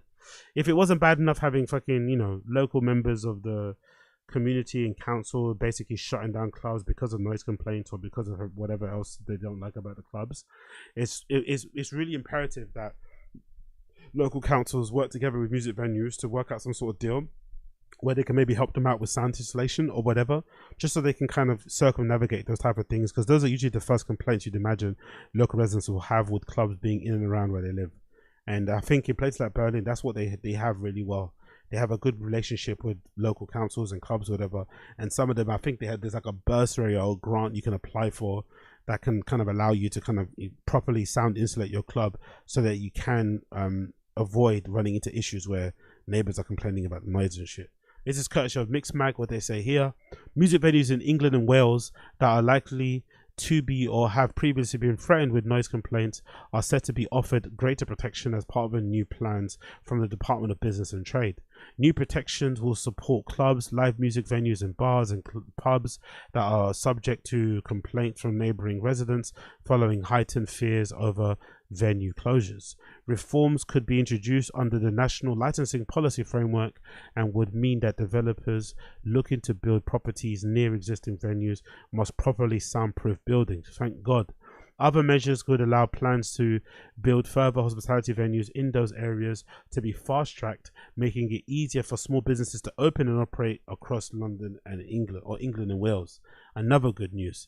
The quote here is, red tape has stood in the way of people's business ideas for too long. Today we are slashing those barriers for giving small business owners the freedom to flourish, explains Business Secretary Jonathan Reynolds. The government also looks to introduce new hospitality zones as part of the reforms, allowing for more leniency in street parties and al fresco dining, with the plans to grant extended opening times for venues. Thank God again. It follows a turbulent few years of the music industry where growing venue closures due to factors such as rising costs and roused with noise complaints from newly built neighbouring buildings. In April, a report from the Capital on Tap predicted that 57% of London's pubs and clubs will shut down by 2030. 57%. Jesus. It counted 8,457 pubs and clubs in London currently, predicting that the figure will drop to 3,617 in 5 years. And by the way, don't think as if like all those clubs are the amazing Berghain level mega clubs. They're just, some of them, I wonder what the stipulation is to actually kind of classify what a club is. I wonder if a place that has a dance floor can be classified as a club, because there's not many.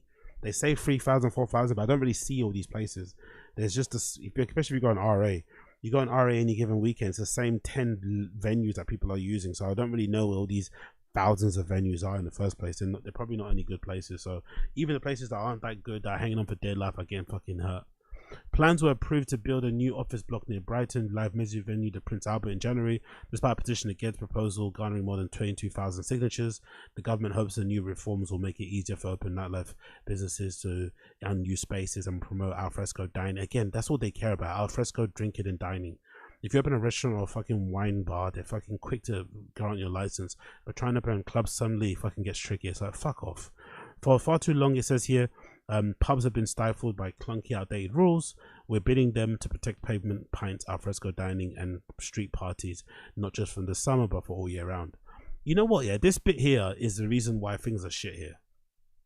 Plans were approved to build a new office block next to Brighton live music venue, Prince Albert. I don't have a problem with them building an office block next to a venue.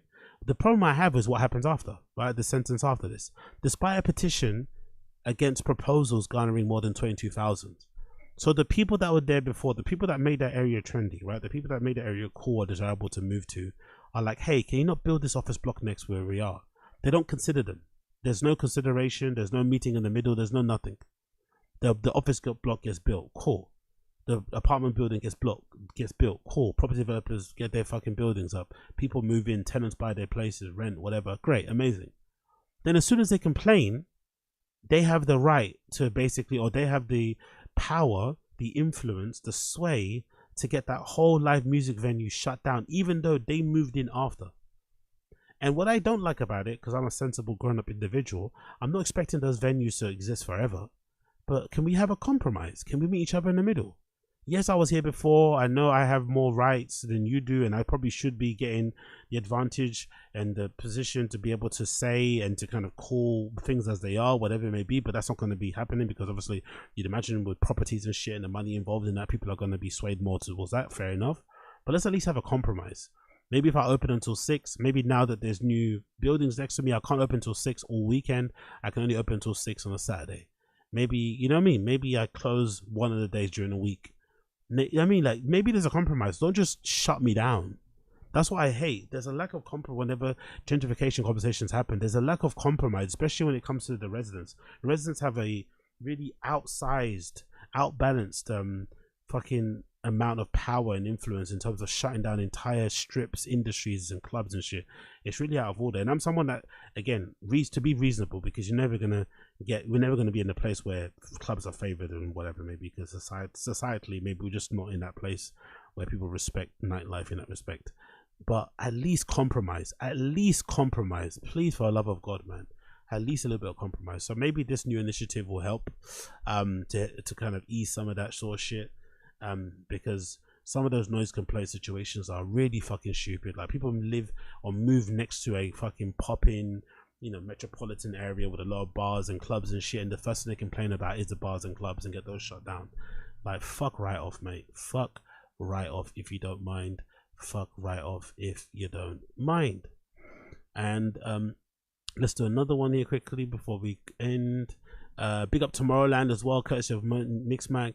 Tomorrowland issues an update on the main stage setup for weekend 2. This year's alternative main stage setup was reportedly built using repurposed stage parts for the Metallica European tour. Amazing. Tomorrowland has confirmed details of its main stage setup for the second weekend of the festival. Last week, organizers were forced to erect a new stage in the event less than 48 hours after a blaze destroyed it completely at the Orbis stage on Wednesday, July 16th. completed just hours before guests entered the festival gates for the weekend one last Friday. Belgian production publication HLN reports that the new stage was built using repurposed Metallica. By the way, big up Tomorrowland for being able to erect such a new stage so quickly. The turnaround was fucking incredible. It kind of showed up what they're doing at fucking, what's that, Brooklyn Mirage and shit, and how shoddy that workmanship has been, because they were able to erect a new stage after the other one burnt down in a record time, man. So big up Tomorrowland. The parts, which reportedly including new sound systems and expansive LED screens, have been in storage in Austria and were airlifted to the festival site and stage team to build in time for the gates to open. Last weekend, social media users noticed construction teams working on both stage setups and wreckage of the audience behind it, with many wondering if there was a chance the gates will open this Friday. According to Weave Review, Tomorrowland spokesperson Debbie Wiseman says while there were some tweaks to the backstage area, the audience facing elements will remain the same. So big up them. Let's actually check this out actually on Instagram. What do they say here? What's this video look like?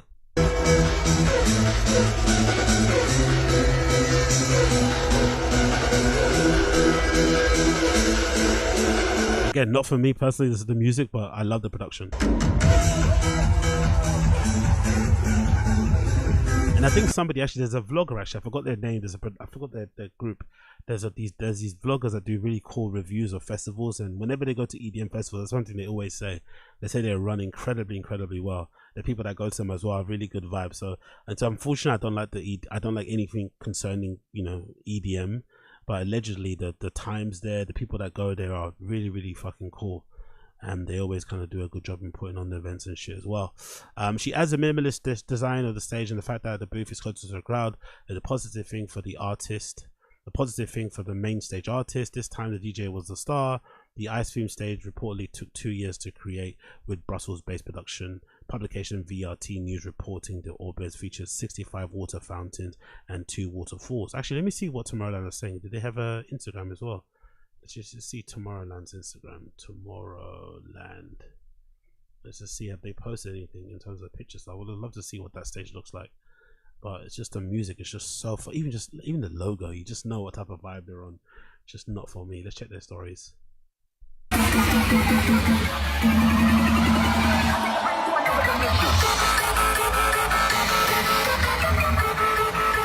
I just refuse to know. I just refuse to believe people like this sort of stuff. It just sounds so horrible, so formulaic, so repetitive. I refuse to believe people like this shit. I refuse to believe it. Official after movie dropping tomorrow. Let's actually check their page though. What clips do they have here I can check out?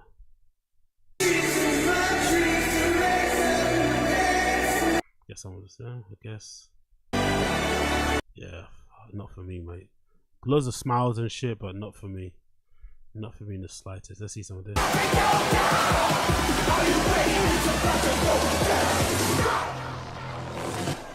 Let's go!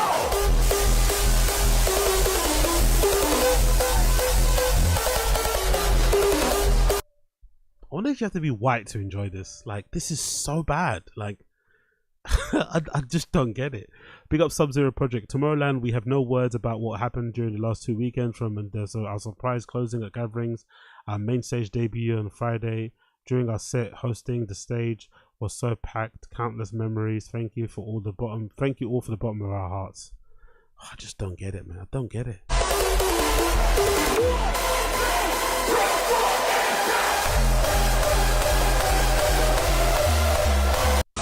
No, thank you.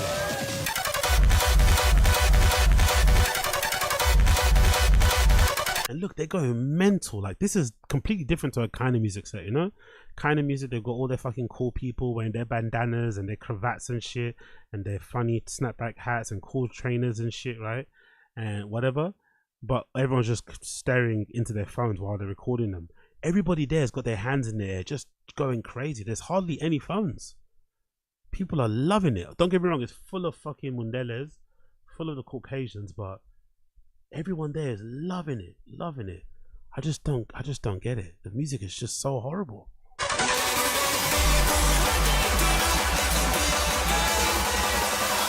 Even the guy's haircut.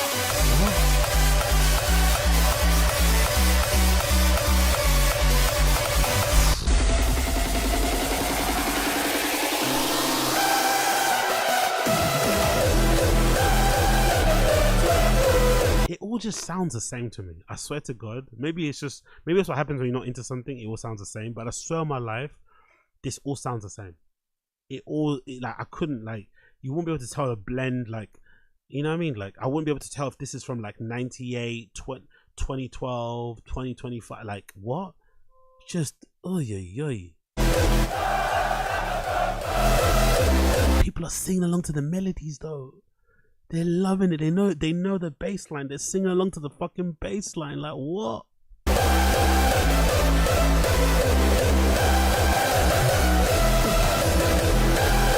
And they love standing on stage, but this is don't you dare do this at a techno club or in a in the techno festival. People are gonna look at you like you're a dickhead. But EDM guys love standing on stage, bro. They love the fucking Jesus pose, right? Arms out wide. They love that fucking God, you know? And they also love standing on stage. Nothing more an EDM artist loves more than standing on stage, giving it their all, letting people know that I'm the star. I'm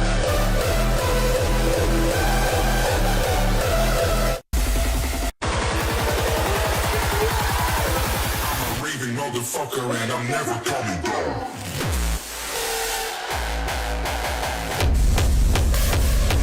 To be fair, the production is kind of sick though, isn't it? The production of it is pretty sick. That dragon thing with the smoke and the fucking whatever coming out of its nostrils and the like, it's pretty fucking hard production wise. Like they put a lot of money into the production of the shows, and it's a spectacle or a marvel to behold when you're there visually, right? I'm sure it probably shows up amazingly on your phone as well to share on socials. But just the music, like, oh, it's just horrendous, bro. Look how full it was. Look how full it was. Is that how full it got? Shit.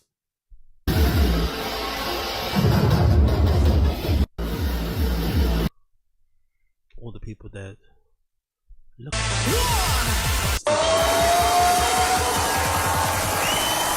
get fucked up.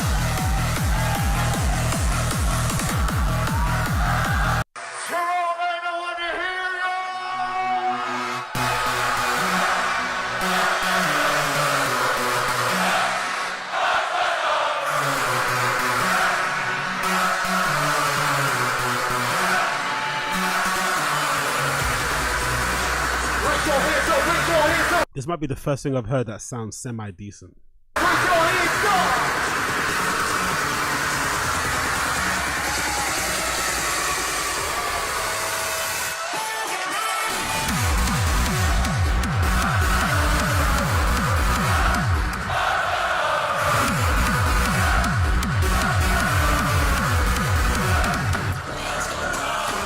don't get it, man. Again, more power to them.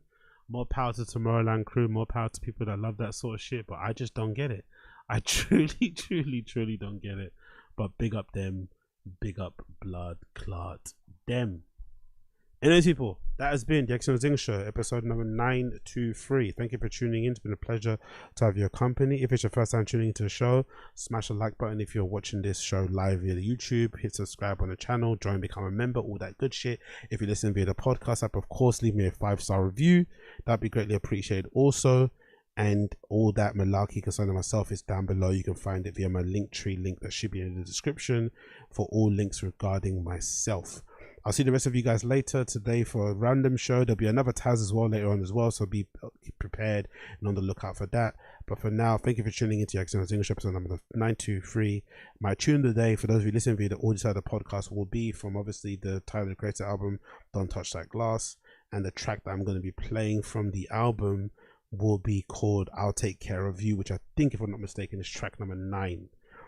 I'll Take Care of You featuring Yeba is my song of the day that should be playing with my voice right now. Thank you so much for tuning in. Appreciate you, and I'll see you guys later. Thank you so much. Peace.